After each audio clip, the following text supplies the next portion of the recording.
لا الہ الا اللہ محمد رسول اللہ لا الہ. السلام علیکم ورحمۃ اللہ وبرکاتہ.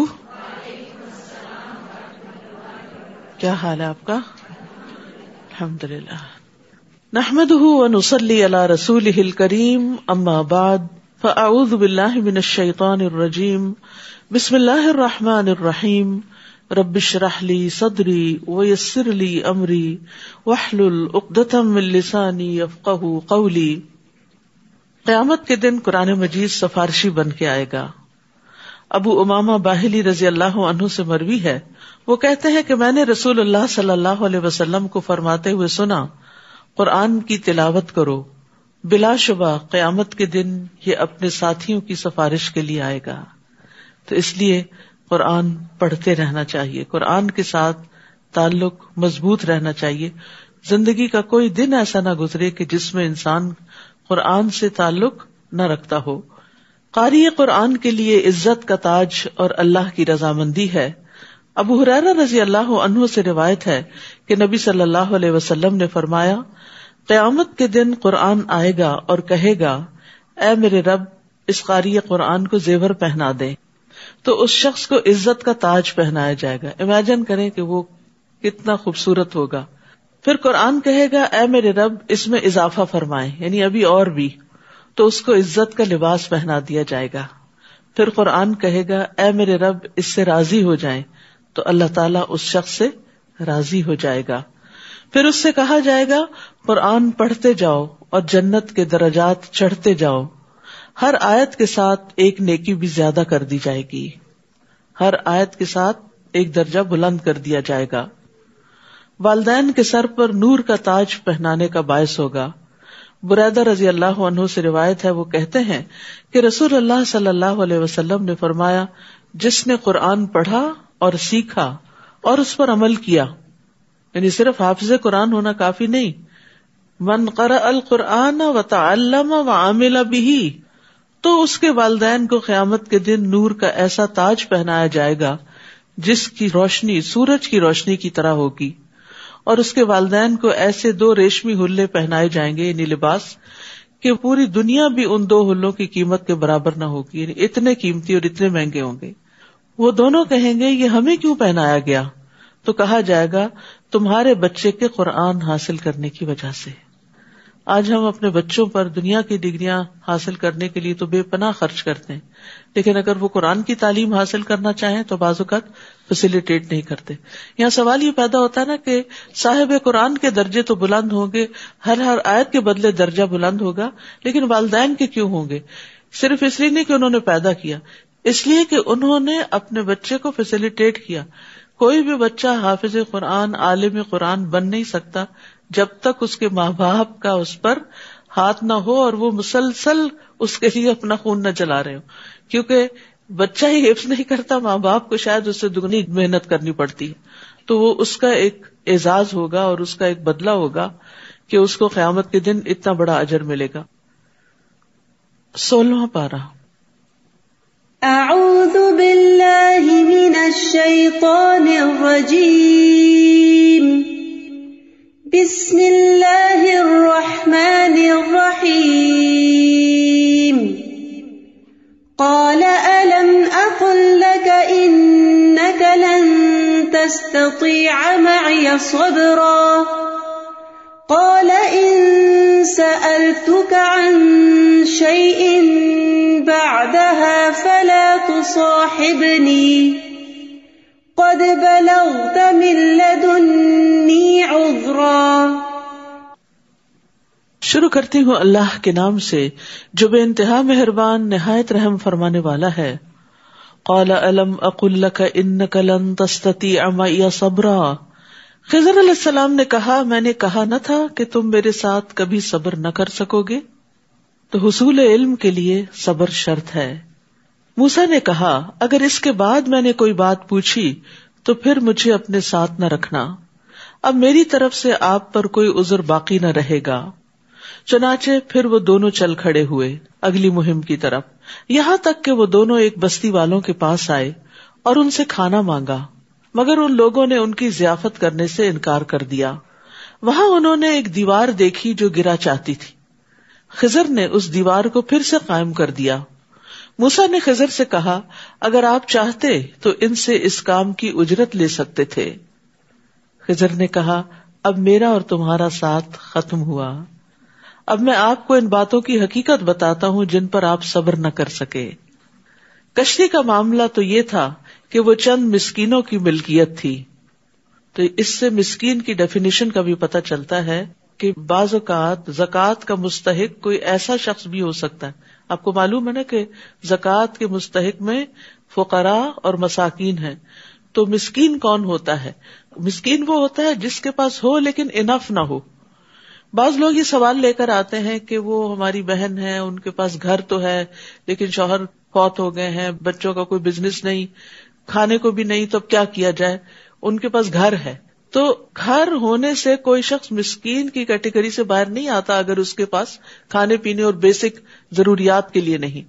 یعنی یہاں مسکینوں کے پاس ایک شپ تھا، یہ کشتی تھی بہت بڑی، لیکن اس سے اتنی آمدنی حاصل نہیں ہوتی تھی کہ جس سے وہ اپنی ضروریات زندگی کو پورا کر سکیں۔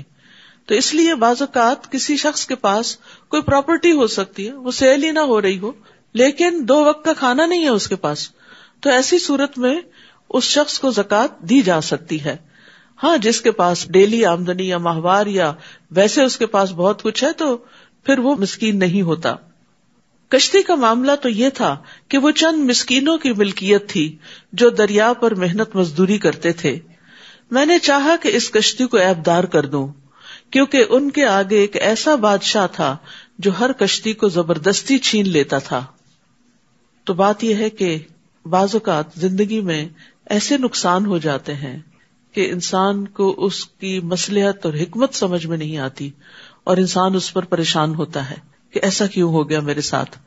تو اس کے پیچھے کیا فائدہ ہے وہ اللہ کو معلوم ہوتا ہے۔ تو یہاں بھی وہی چیز ہمیں نظر آ رہی ہے کہ مسکینوں کی ایک آمدنی کا ذریعہ تھا اور انہوں نے اس کو بھی خراب کر دیا، لیکن یہ کہ وہ اس لیے کیا تھا کہ تاکہ یہ کشتی اگر عیب دار ہوگی تو ان کے ہاتھ سے پوری نہیں جائے گی، ورنہ بادشاہ چھین لے گا۔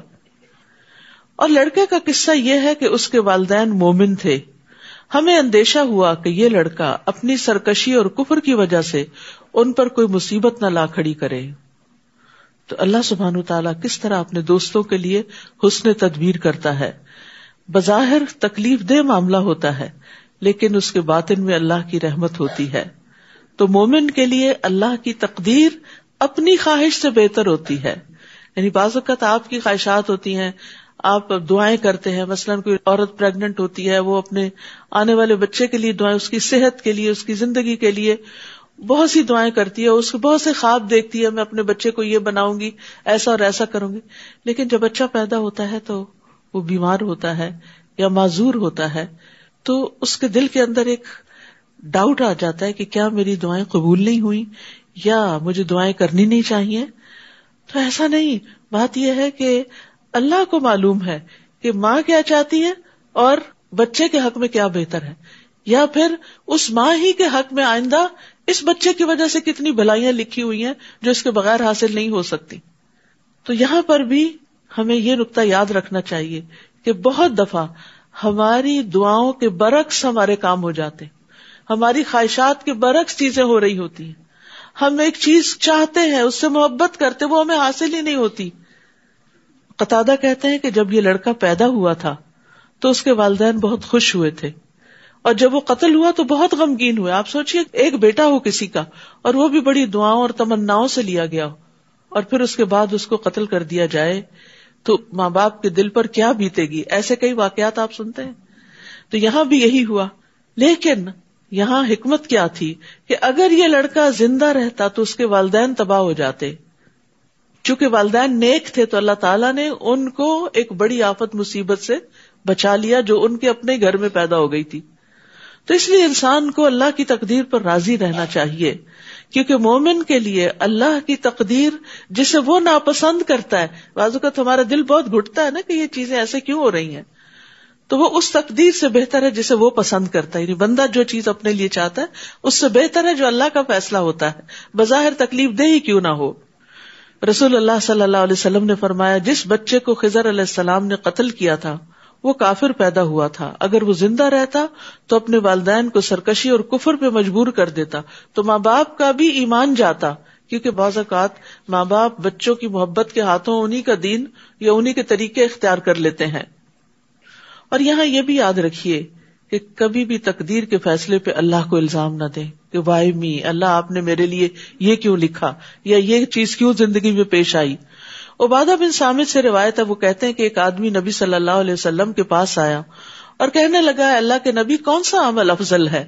آپ نے فرمایا اللہ پر ایمان لانا، اس کی تصدیق کرنا، اس کے راستے میں جہاد کرنا۔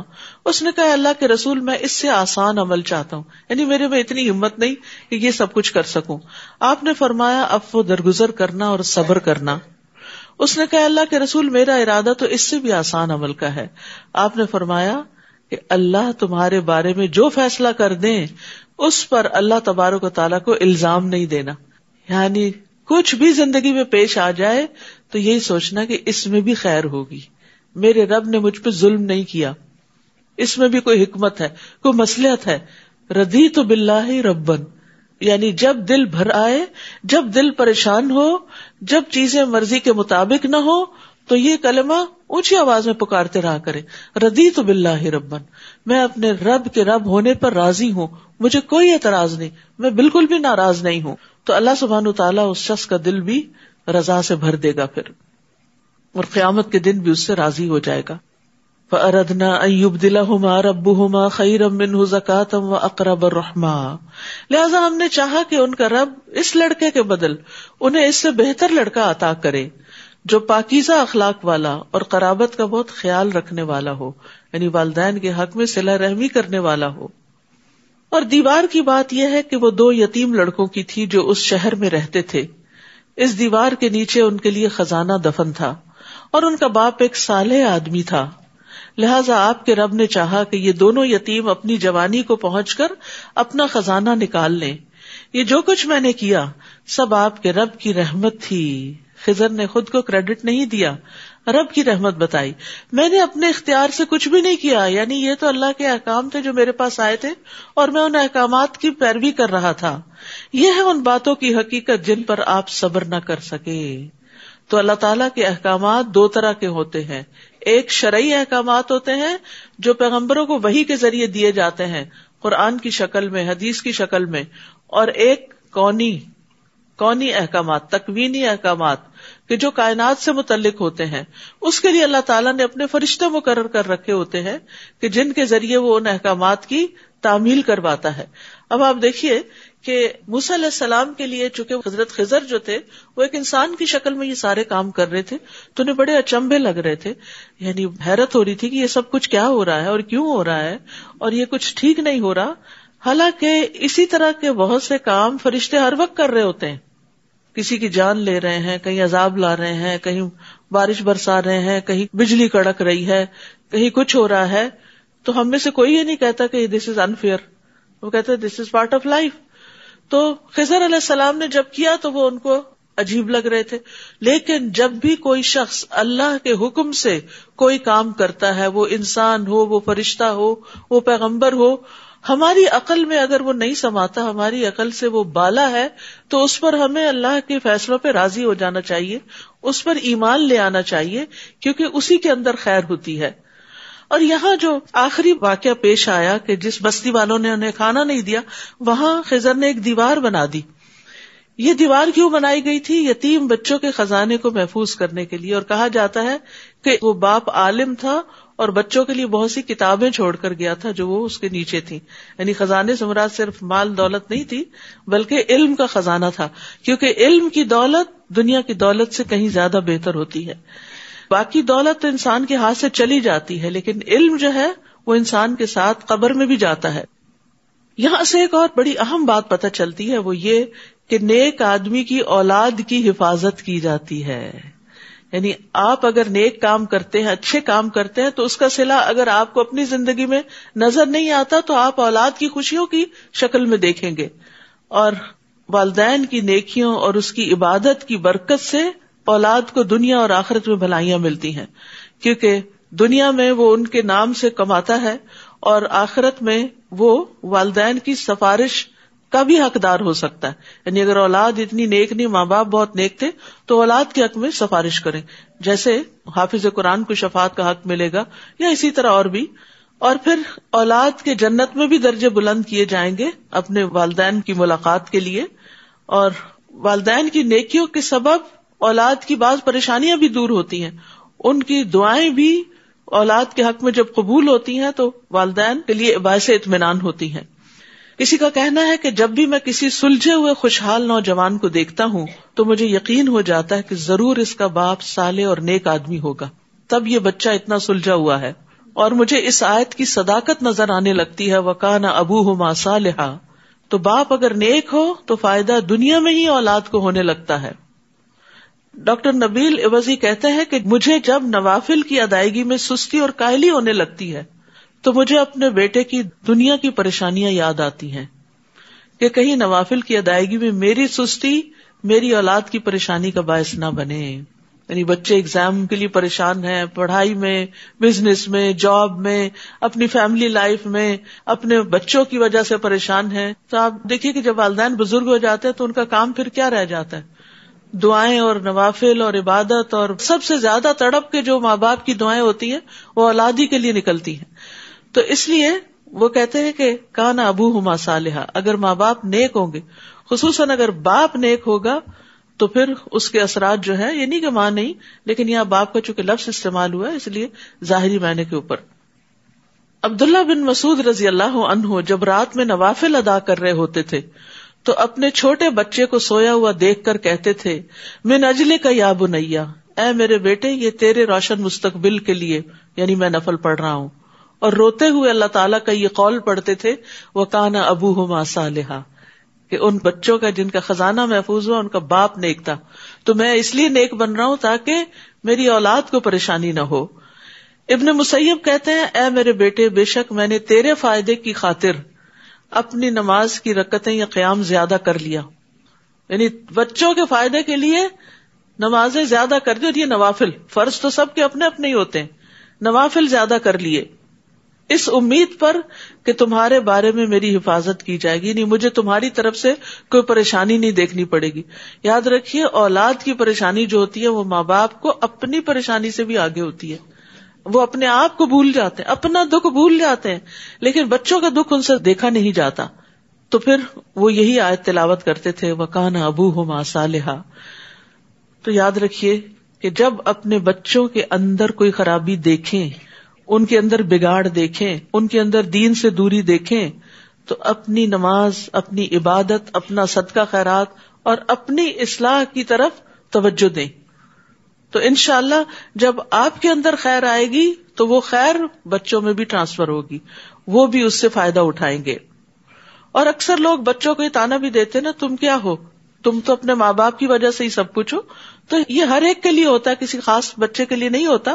سب بچے اپنے ماں باپ ہی کی وجہ سے کچھ بنتے ہیں. یعنی اللہ کا فضل تو obviously ماں باپ پر ہوتا ہے کہ وہ جو بچوں کے اندر محنت کرتے ہیں، لیکن بچے والدین ہی کی وجہ سے آگے بڑھتے ہیں. وہ والدین ہی ان کو یہودی یا عیسائی یا مجوسی بنا دیتے ہیں، یا پھر یہ کہ دین فطرت پر لے آتے ہیں. تو یہ ایک بہت بڑا کردار ہوتا ہے ماں باپ کا. یعنی پیرنٹنگ میں یہ اصول ہمیشہ یاد رکھیں. ہم بظاہر بہت سارے طریقے اختیار کرتے ہیں، لیکن یہ والی بات بھول جاتے ہیں کہ بچہ اگر جھوٹ بول رہا ہے تو کہیں ہم نے تو نہیں بولا. بچے نے اگر کہیں کوئی چیز آگے پیچھے ہیرا پھیری کی، کہیں بچپن میں ہم نے بھی تو ایسا غلط کام نہیں کیا تھا. تو انشاءاللہ جب آپ اپنی اصلاح کر لیں گے، آپ اپنی غلطیوں پر توبہ کر لیں گے، تو پھر انشاءاللہ آپ کے بچوں کے اندر بھی خیر ہوگی. وَيَسْأَلُونَكَ عَنْ ذِي الْقَرْنَيْنِ قُلْ سَأَتْلُو عَلَيْكُمْ مِنْهُ ذِكْرًا. لوگ آپ سے ذوالقرنین کے بارے میں پوچھتے ہیں، آپ انہیں کہیے کہ ابھی میں اس کا کچھ حال تمہیں سناؤں گا. بلا شبہ ہم نے اسے زمین میں اقتدار بخشا تھا اور ہر طرح کا ساز و سامان بھی دے رکھا تھا. چنانچہ وہ ایک راہ پر چل کھڑا ہوا، یعنی اس نے کچھ اسباب اختیار کیے، کیونکہ اللہ تعالیٰ نے اس کو زمین میں بادشاہت عطا کی تھی اور ہر طرح کے وسائل، ریسورسز بھی دے رکھے تھے. تو جب اللہ تعالیٰ وسائل دے، اختیار دے، اقتدار دے، تو انسان کو اچھے اچھے کاموں میں اپنے ان سب چیزوں کو استعمال کرنا چاہیے. حتیٰ کہ وہ سورج غروب ہونے کی حد تک پہنچ گیا اسے یوں معلوم ہوا جیسے سورج سیاہ کیچڑ والے چشمے میں ڈوب رہا ہے. وہاں اس نے ایک قوم دیکھی. ہم نے کہا اے ذوالقرنین تجھے اختیار ہے خواہ تو ان کو سزا دے یا ان سے نیک رویہ اختیار کرے. یعنی ہم نے تجھے اتنی اتھارٹی دی ہے کہ چاہے تم ان کو سزا دو یا ان پہ احسان کرو, کوئی فرق نہیں پڑتا, تو ہم تم سے نہیں پوچھیں گے. ذوالقرنین نے کہا جو شخص ظلم کرے گا اسے تو ہم بھی سزا دیں گے, پھر جب وہ اپنے رب کی طرف لوٹایا جائے گا تو وہ اور بھی سخت عذاب دے گا. یہ ہے انصاف کی بات. وَأَمَّا مَنْ آمَنَ وَعَمِلَ صَالِحًا فَلَهُ جَزَاءً الْحُسْنَى وَسَنَقُولُ لَهُ مِنْ أَمْرِنَا يُسْرًا. البتہ جو ایمان لے آیا اور نیک عمل کیے اسے اچھا بدلہ ملے گا اور اسے ہم اپنے آسان سے کام کرنے کو کہیں گے. یعنی نیک لوگوں کے لیے زندگی میں دنیا میں بھی آسانیاں ہوتی ہیں. پھر وہ ایک اور راہ پہ چل پڑا, یعنی کچھ اور اسباب اختیار کیے, حتیٰ کہ وہ طلوع آفتاب کی حد تک جا پہنچا, یعنی مشرقی کنارے پہ جا پہنچا. اسے ایسا معلوم ہوا کہ سورج ایسی قوم پر طلوع ہو رہا ہے کہ سورج اور اس کی قوم کے درمیان ہم نے کوئی آڑ نہیں بنائی. واقعہ ایسا ہی تھا, اور ذوالقرنین کو جو حالات پیش آئے اسے ہم خوب جانتے ہیں. پھر وہ ایک تیسری راہ پر چل پڑا, حتیٰ کہ وہ دو بلند گھاٹیوں کے درمیان جا پہنچا. وہاں ان کے پاس اس نے ایسی قوم دیکھی جو بات بھی نہ سمجھتی تھی. وہ کہنے لگے اے ذوالقرنین یاجوج اور ماجوج نے اس زمین میں فساد مچا رکھا ہے. اگر ہم آپ کو کچھ چندہ اکٹھا کر دیں تو کیا آپ ہمارے اور ان کے درمیان ایک دیوار چن دیں گے, یعنی ہماری مدد کریں. ذوالقرنین نے جواب دیا میرے رب نے مجھے جو مالی قوت دے رکھی ہے وہ بہت ہے, یعنی مجھے تمہارے مال کی ضرورت نہیں. منصف بادشاہ تھا نا, تو جو منصف بادشاہ ہوتے ہیں وہ لوگوں کی خیر کا پیغام لے کے جاتے ہیں, نہ کہ وہاں سے کچھ فائدے سمیٹنے جاتے ہیں. تو مجھے جو میرے رب نے مال دیا ہے وہ میرے لیے بہت ہے. تم بس بدنی قوت سے میری مدد کرو, یعنی محنت کر کے, تو میں ان کے اور تمہارے درمیان بند بنا دوں گا, تو یاجوج ماجوج تم تک نہیں پہنچ سکیں گے. تو اس سے یہ پتہ چلتا ہے کہ ایک عادل بادشاہ جو ہے وہ اپنے رعایا کے حقوق کی حفاظت کرتا ہے, ان کی ضروریات کو پورا کرتا ہے, ان کی سرحدوں کی اصلاح کرتا ہے, اور جس مال کو وہ بیت المال میں جمع کرتا ہے ان کو وہ اچھے کاموں اور اچھے پروجیکٹس میں استعمال کرتا ہے. اور اچھا انتظام کرنے کے لیے بادشاہ پہ 3 شرائط عائد ہوتی ہیں. پہلی بات, اس خزانے میں سے اپنے لیے کچھ خاص نہ کرے, یعنی وہ اس خزانے پہ اپنا ذاتی تصرف نہ کرے اور اس پر یہ نظر نہ رکھے کہ میں اسے کیا فائدہ اٹھاؤں. دوسرا یہ ہے کہ سب سے پہلے ضرورت مندوں پر خرچ کرنے سے ابتدا کرے اور ان کی مدد کرے, غریب لوگ اور جو محتاج ہیں ان سے آغاز کرے. اور تیسرے, لوگوں کے مرتبوں کے مطابق عطیات دینے میں مساوات سے کام لے, یعنی جو لوگ اس مملکت کے اندر بڑے بڑے کام کر رہے ہوں ان کو جب کوئی سیلری یا کوئی گفٹ یا ان کے اپریسیشن کے لیے کوئی ٹوکن دیا جائے تو پھر سب کے ساتھ مساوات بھی برتی جائے. لیکن جو رعایا کی ضرورت پوری نہ کرے اس کے لیے وعید بھی ہے. رسول اللہ صلی اللہ علیہ وسلم نے فرمایا اللہ عز و جل جس شخص کو مسلمانوں کے امور کا والی اور ذمہ دار بنائے اور پھر وہ ان کی ضروریات, حاجت مندی اور فقیری میں ان سے ملنے سے گریز کرے تو اللہ بھی اس سے حجاب فرما لے گا, جبکہ وہ ضرورت مند ہوگا, محتاج ہوگا اور فقیر ہوگا. آتونی زبر الحدید, مجھے لوہے کی چادریں لا دو. ذوالقرنین نے جب ان چادروں کو ان دونوں گھاٹیوں کے درمیان برابر کر کے خلا کو پاٹ دیا تو ان سے کہا کہ اب آگ دہکاؤ. حتیٰ کہ جب لوہے کی چادریں آگ کی طرح سرخ ہو گئی تو اس نے کہا اب میرے پاس پگھلا ہوا تانبا لاؤ کہ میں ان چادروں کے درمیان بہا کر پیوست کر دوں, یعنی اس کو بالکل برابر کر دوں. تو اس سے یہ پتہ چلتا ہے کہ ذوالقرنین نے سارا کام اپنے ہاتھ میں نہیں لیا ہوا تھا, بلکہ اس کو ڈیلیگیٹ کیا اور سب کا تعاون بھی حاصل کیا. تو جو لوگ مل جل کر کام کرتے ہیں, کوئی چادریں لا رہا ہے اور کوئی ان کو تپا رہا ہے اور کوئی تانبا پگھلا رہا ہے اور پھر کوئی الٹا رہا ہے, تو اس سے کیا ہوتا ہے بہت بڑے بڑے کام ہو جاتے ہیں. اور جب ہم اکیلے ہی سب کام کرنے کو چل پڑتے ہیں اور اپنے ہی ہاتھ میں سب کچھ لے لیتے ہیں تو پھر بڑا کام نہیں ہو سکتا. اس لیے نیکی کے کاموں میں جہاں دوسروں سے تعاون کرنا چاہیے وہاں دوسروں کا تعاون بھی خوشی سے لینا چاہیے, ان کو ویلکم کرنا چاہیے, ان کے آئیڈیاز کو ویلکم کرنا چاہیے, ان کی مدد لینے کو خوشی کا باعث سمجھنا چاہیے کہ آپ ان کو نیکی کا موقع دے رہے ہیں. کیونکہ بعض اوقات ہم یہ کہتے ہیں کیا کسی کو تکلیف دینی, کیا اس کو کہنا. نہیں, جب آپ کسی کو کچھ کہتے ہیں تو اس کو بھی ایک اچھے کام کا موقع ملتا ہے. بعض لوگ ہوتے ہیں ان کو نیکی کے کام کے اور بڑے بڑے کاموں کے بڑے خوبصورت آئیڈیاز آتے رہتے ہیں, لیکن کچھ لوگوں کا دماغ اس طرح کام نہیں کرتا. کچھ لوگ جو ہیں وہ دور تک دیکھ سکتے ہیں چیزوں کو, اور کچھ لوگ قریب کی چیزیں بھی انہیں سمجھ نہیں آتی کیا کرنی ہے. تو ایسے میں جن لوگوں کو اللہ نے ذہنی صلاحیت دی ہو, لیڈرشپ کے مقام پر فائز کیا ہو, انہیں چاہیے کہ وہ بندوں سے کام لینا بھی جانے. یعنی ایک بہت بڑی کوالٹی ہوتی ہے کہ آپ کسی کو کام لگا دیں. ایک ہے آپ خود محنت مزدوری کریں جیسے کوئی مزدور کر رہا ہوتا ہے, ایک ہے کوئی ایسا بزنس شروع کرتا ہے کہ 1000 لوگوں کو محنت مزدوری پہ لگا دیتا ہے, کتنے لوگوں کی جاب نکال دیتا ہے اس میں سے. تو یہ ظاہر ہے obviously ایک بڑا کام ہے. تو ہمیشہ صرف خود ہی کام کرنے کا نہ سوچیں, دوسروں کو بھی کام لگائیں. اسی طرح گھر کے اندر بھی اپنے بچوں کو بھی ساتھ کام لگائیں, اور اکٹھے کام کرنے سے باہم محبت بھی پیدا ہوتی. فَمَسْتَعُوا أَن يَظْهَرُوهُ وَمَسْتَطَاعُوا لَهُ نَقْبًا. اس طرح یہ بند ایسا بن گیا کہ یاجوج ماجوج نہ تو اس کے اوپر چڑھ سکتے تھے اور نہ ہی اس میں کوئی سوراخ کر سکتے تھے. ذوالقرنین کہنے لگا, یہ میرے رب کی رحمت سے بن گیا ہے, مگر میرے رب کے وعدے کا وقت آ جائے گا تو وہ اس بند کو پیوند خاک کر دے گا. یعنی اللہ کے سامنے تو یہ دیوار کچھ بھی نہیں, اور میرے رب کا وعدہ برحق ہے. اس دن ہم لوگوں کو کھلا چھوڑ دیں گے قیامت کے دن کہ وہ ایک دوسرے سے گتھم گتھا ہو جائیں, اور سور پھونکا جائے گا, پھر ہم سب لوگوں کو اکٹھا کر دیں گے. حشر کا مطلب ہوتا ہے جمع کرنا, ان کو جمع کر دیں گے. اس دن ہم جہنم کو کافروں کے سامنے لے آئیں گے جن کی آنکھوں پر میرے ذکر سے غفلت کا پردہ پڑا ہوا تھا, اور وہ کچھ سننے کو ہی تیار نہ تھے. استغفر اللہ. یہ 2 فیکلٹیز جو استعمال نہیں کرتا رب کو پہچاننے کے لیے اور رب کی یاد کے لیے, تو پھر وہ بہت ناشکرا انسان ہوتا ہے. کیا کافروں نے یہ سمجھ رکھا ہے کہ وہ مجھے چھوڑ کر میرے بندوں کو ہی کارساز بنا لیں گے؟ ہم نے ایسے لوگوں کی مہمانی کے لیے جہنم تیار کر رکھی ہے. آپ ان سے کہیے, کیا ہم تمہیں بتائیں کہ لوگوں میں اعمال کے لحاظ سے سب سے زیادہ نقصان اٹھانے والے کون ہیں؟ یعنی جو کام بھی کرتے ہیں لیکن انہیں ان کے کام کا کوئی فائدہ نہیں ہوگا بلکہ الٹا نقصان ہی ہوگا. یہ وہ لوگ ہیں جنہوں نے اپنی تمام تر کوشش دنیا کی زندگی کے لیے ہی کھپا دی. ان کی نیت, ارادہ, ان کا غم, ہم, فکر, سب کا سب صرف دنیا تھی, اور جو کچھ انہوں نے کیا صرف دنیا کے فائدے کے لیے کیا. پھر وہ یہ بھی سمجھے بیٹھے ہیں کہ وہ بڑے اچھے کام کر رہے ہیں, یعنی اپنے کاموں پر, اپنی کارکردگی, پرفارمنس پر بڑے خوش بھی ہیں.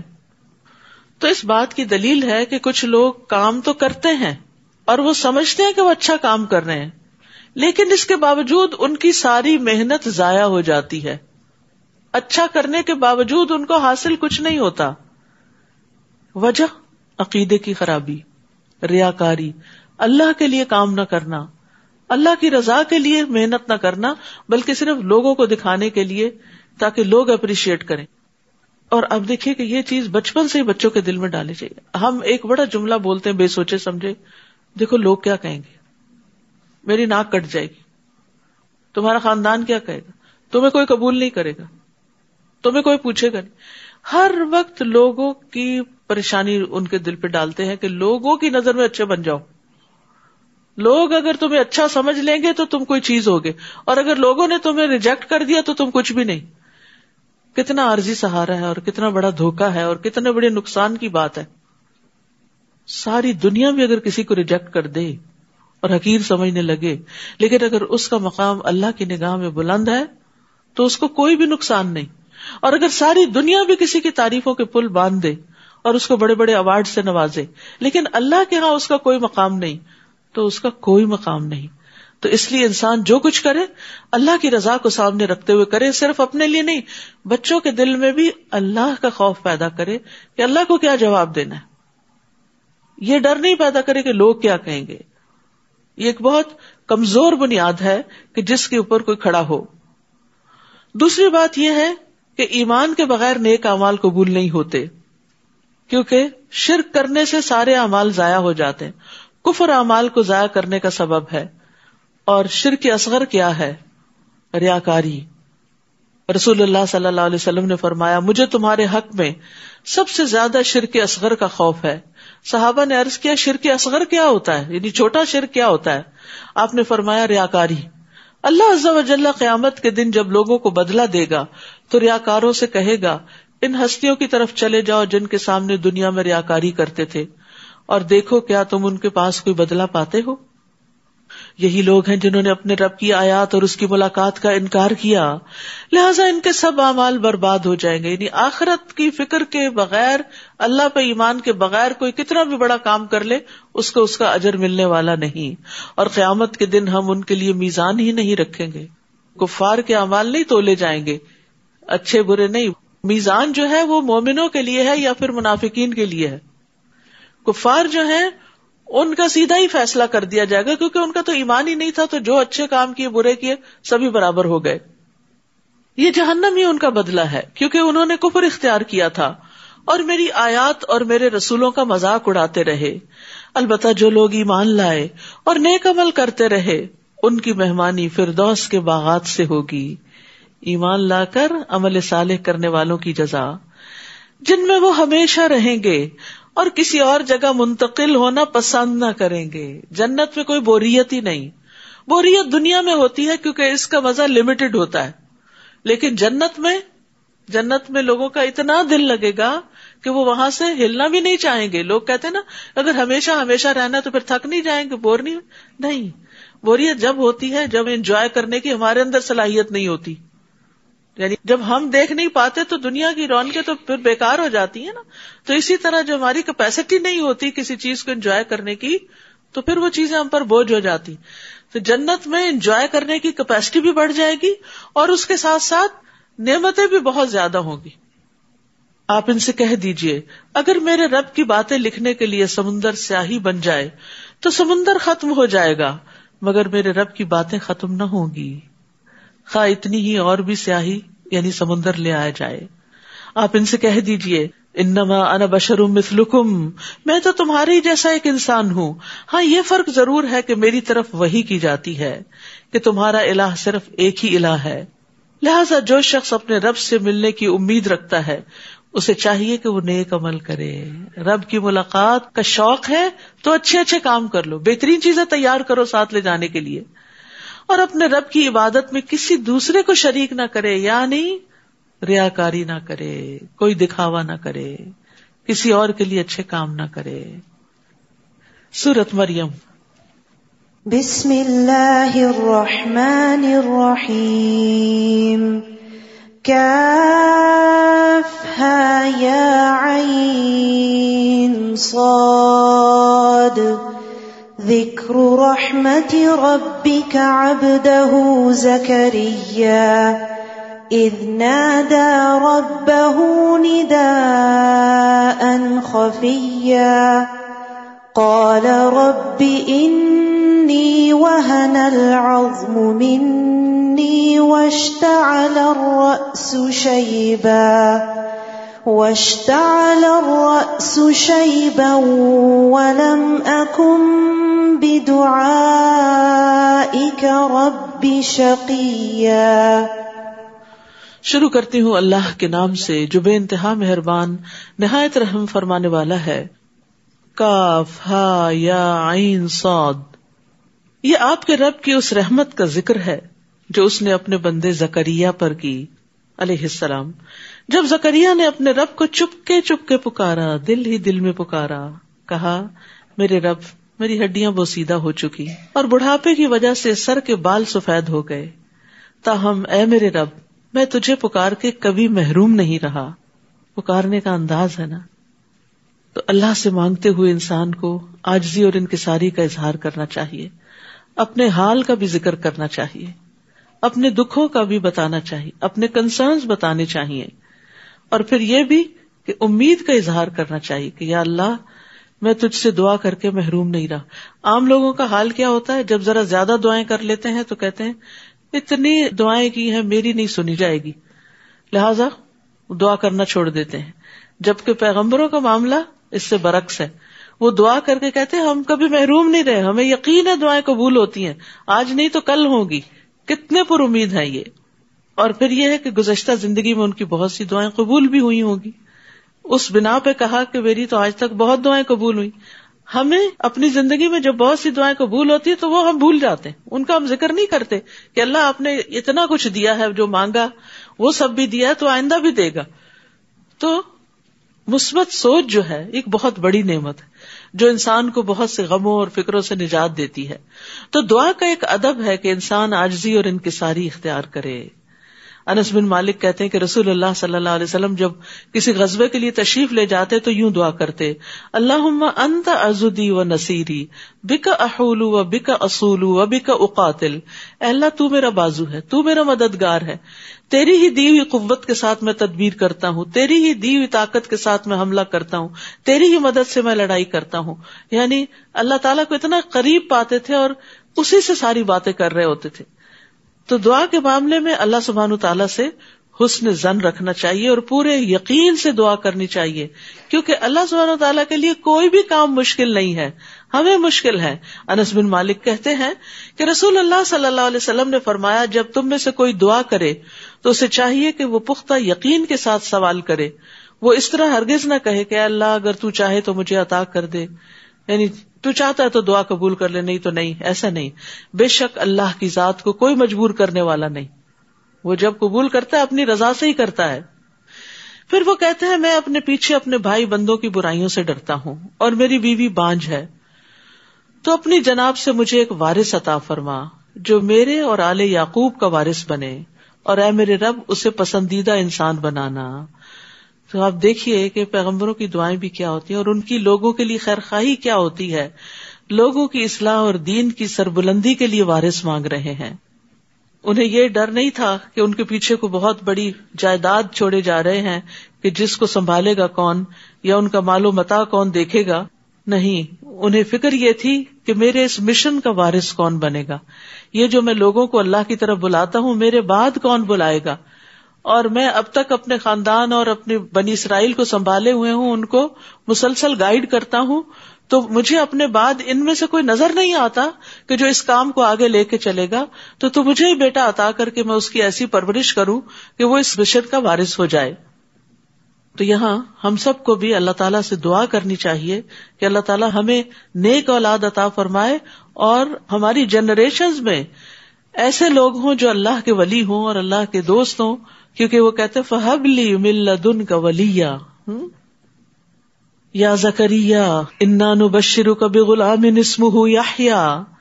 اللہ تعالیٰ نے جواباً فرمایا, زکریا ہم تمہیں ایک لڑکے کی بشارت دیتے ہیں جس کا نام یحییٰ ہوگا. یہ ایک واحد نام ہے جو اللہ تعالیٰ نے خود رکھا, اس سے پیشتر اس نام کا کوئی دوسرا آدمی ہم نے پیدا نہیں کیا, اور یہ بالکل یونیک نیم تھا. تو اللہ سبحانہ تعالیٰ نے نہ صرف یہ کہ دعا قبول کی, انہیں عزت بخشی, انہیں بیٹا دیا اور اس کا نام بھی خود رکھا, اتنی اچھی طرح دعا قبول کی. زکریا نے عرض کی, اے میرے رب میرے ہاں لڑکا کیسے ہوگا جبکہ میری بیوی بانجھ ہے اور میں بڑھاپے کی حد کمال کو پہنچ چکا ہوں. اللہ تعالیٰ نے فرمایا, ہاں ایسا ضرور ہوگا. تیرا رب یہ کہہ رہا ہے کہ میرے لیے یہ تو آسان سی بات ہے, اس سے پہلے میں تجھے پیدا کر چکا ہوں جبکہ تو کوئی چیز بھی نہ تھا. اگر تجھے پیدا کیا ہے تو تمہارا بیٹا بھی پیدا ہو سکتا ہے. زکریا نے عرض کیا, اے رب میرے لیے کوئی نشانی مقرر کر دے. اللہ تعالیٰ نے فرمایا, تیرے لیے نشانی یہ ہے کہ تو مسلسل 3 رات تک لوگوں سے گفتگو نہ کر سکے گا, یعنی تمہاری زبان بند ہو جائے گی. چنانچہ جب وہ وقت آ گیا, زکریا اپنے حجرے سے نکل کر اپنی قوم کے پاس آئے تو انہیں اشارے سے کہا کہ صبح و شام تسبیح بیان کیا کرو. جب اللہ تعالیٰ کوئی نعمت دے تو اللہ ہی کی تعریف کرنی چاہیے. یا یحییٰ خذ الکتاب بقوہ وآتیناہ الحکم صبیا. اے یحییٰ کتاب یعنی تورات پر مضبوطی سے عمل پیرا ہو جاؤ, اور ہم نے اسے بچپن میں ہی قوت فیصلہ عطا کر دی. سبحان اللہ, اللہ تعالیٰ کی دین ہے. بعض بچے بچپن میں ہی بہت میچور اور سمجھدار ہوتے ہیں اور والدین کو بھی سمجھا رہے ہوتے ہیں. ہم نے اسے اپنی مہربانی سے نرم دل اور پاک سیرت بنایا اور وہ فی الواقع پرہیزگار تھا. وہ اپنے والدین سے ہمیشہ اچھا سلوک کرتا تھا اور کسی وقت بھی جابر اور نافرمان نہ ہوا. تو یہ یحییٰ علیہ السلام کی صفات یہاں بھی اور سورۃ آل عمران میں بھی بیان ہوئی ہیں کہ اللہ تعالیٰ دعائیں قبول کرتا ہے تو کس اچھے طریقے سے کرتا ہے کہ انہیں بیٹا بھی دیا اور اس کے ساتھ وہ ساری کوالٹیز دی کہ جو شاید ان کے بھی ذہن میں نہیں تھی، اور وہ اس کام کے لیے جو انتہائی ضروری تھی ان سب صفات کے ساتھ ان کو پیدا کیا. وَسَلَامٌ عَلَيْهِ يَوْمَ وُلِدَ وَيَوْمَ يَمُوتُ وَيَوْمَ يُبْعَثُ حَيًّا. اس دن پر سلامتی ہو جس دن وہ پیدا ہوئے، اور اس دن بھی جب وہ مریں گے، اور اس دن بھی جب وہ دوبارہ زندہ کر کے اٹھائے جائیں گے. یاد رکھیے یہ 3 مواقع بڑی وحشت کے مواقع ہوتے ہیں. جب انسان ماں کے پیٹ سے دنیا میں آتا ہے تو پھر روتا ہے، ایک دم اس کو وحشت ہوتی ہے کہ یہ کہاں آ گیا ہوں، کیونکہ اب تک وہ کتنے کمفرٹ زون میں ہوتا ہے، اتنا پروٹیکٹڈ ہوتا ہے، کوزی جگہ پر ہوتا ہے، تو ایک دم وہ دنیا میں آتا ہے تو اس کے لیے تکلیف دہ ہوتا ہے. دوسرے، جب موت کا فرشتہ آتا ہے تو انسان ایسی چیز دیکھتا ہے جو اس نے پہلے کبھی نہیں دیکھی ہوتی. نزا کا اور قبر تک جانے کا بڑی وحشت کا دن ہوتا ہے کہ جس میں دوسرے ہی لوگ اسے نہلا رہے ہوتے ہیں اور کفنا رہے ہوتے ہیں اور قبر میں اکیلے کو رکھ رہے ہوتے ہیں، تو وہ بھی وحشت کا دن ہے. اور تیسرے، جب انسان قبروں سے نکلیں گے، حشر کے میدان میں لوگ گتھم گتھا ہو رہے ہوں گے اور ہر طرف ایک عجیب سی کیفیت ہوگی، ہر چیز تبدیل ہو چکی ہوگی، تو وہ بھی وحشت کا دن ہوگا. تو اللہ سبحانہ وتعالی نے یحییٰ علیہ السلام کے لیے ان تینوں دنوں میں سلامتی کا وعدہ کیا کہ ان کے لیے ان 3 اوقات میں کوئی وحشت نہیں ہوگی. اپنے لیے بھی دعا مانگی، یا اللہ ہمارے لیے بھی موت کے دن قبر میں اور آخرت میں وحشت نہ ہو، ہمیں تو اپنی طرف سے سلامتی سے نوازنا. اور اس کتاب میں مریم کا حال بھی ذکر کیجیے جب وہ اپنے گھر والوں سے الگ ہو کر مشرقی جانب گوشہ نشین ہو گئی تھی. تفصیل اس کی سورۃ آل عمران میں گزر چکی ہے. اور پردہ ڈال کر ان سے چھپ گئی تھی. اس وقت ہم نے اس کی طرف اپنی روح یعنی فرشتے کو بھیجا جو ایک تندرست انسان کی شکل میں مریم کے سامنے آ گیا. وہ بولی، اگر تمہیں کچھ اللہ کا خوف ہے تو میں تم سے اللہ کی پناہ مانگتی ہوں، کیونکہ ان کا کبھی کسی مرد سے انٹریکشن نہیں ہوا تھا اور وہ عبادت کے لیے آئی تھی اور ایک دم اپنی عبادت گاہ میں ایک مرد کو دیکھ کر بہت پریشان ہو گئی. تو انہوں نے شر دور کرنے کے لیے اور اس مرد کے شر سے جو ان کو پتہ نہیں تھا کہ فرشتے ہیں، پناہ مانگنے کے لیے اللہ عز و جل کا خوف دلایا کہ تم اللہ سے ڈرو. وہ بولے، میں تو تمہارے رب کا بھیجا ہوا ہوں، میں تو فرشتہ ہوں، مرد نہیں ہوں، اور اس لیے آیا ہوں کہ تمہیں ایک پاک سیرت لڑکا دوں. وہ بولی، میرے ہاں لڑکا کیسے ہوگا جبکہ مجھے کسی انسان نے چھوا تک نہیں اور میں بدکار بھی نہیں ہوں، یعنی کوئی سبب نہیں ہے بیٹا پیدا ہونے کا.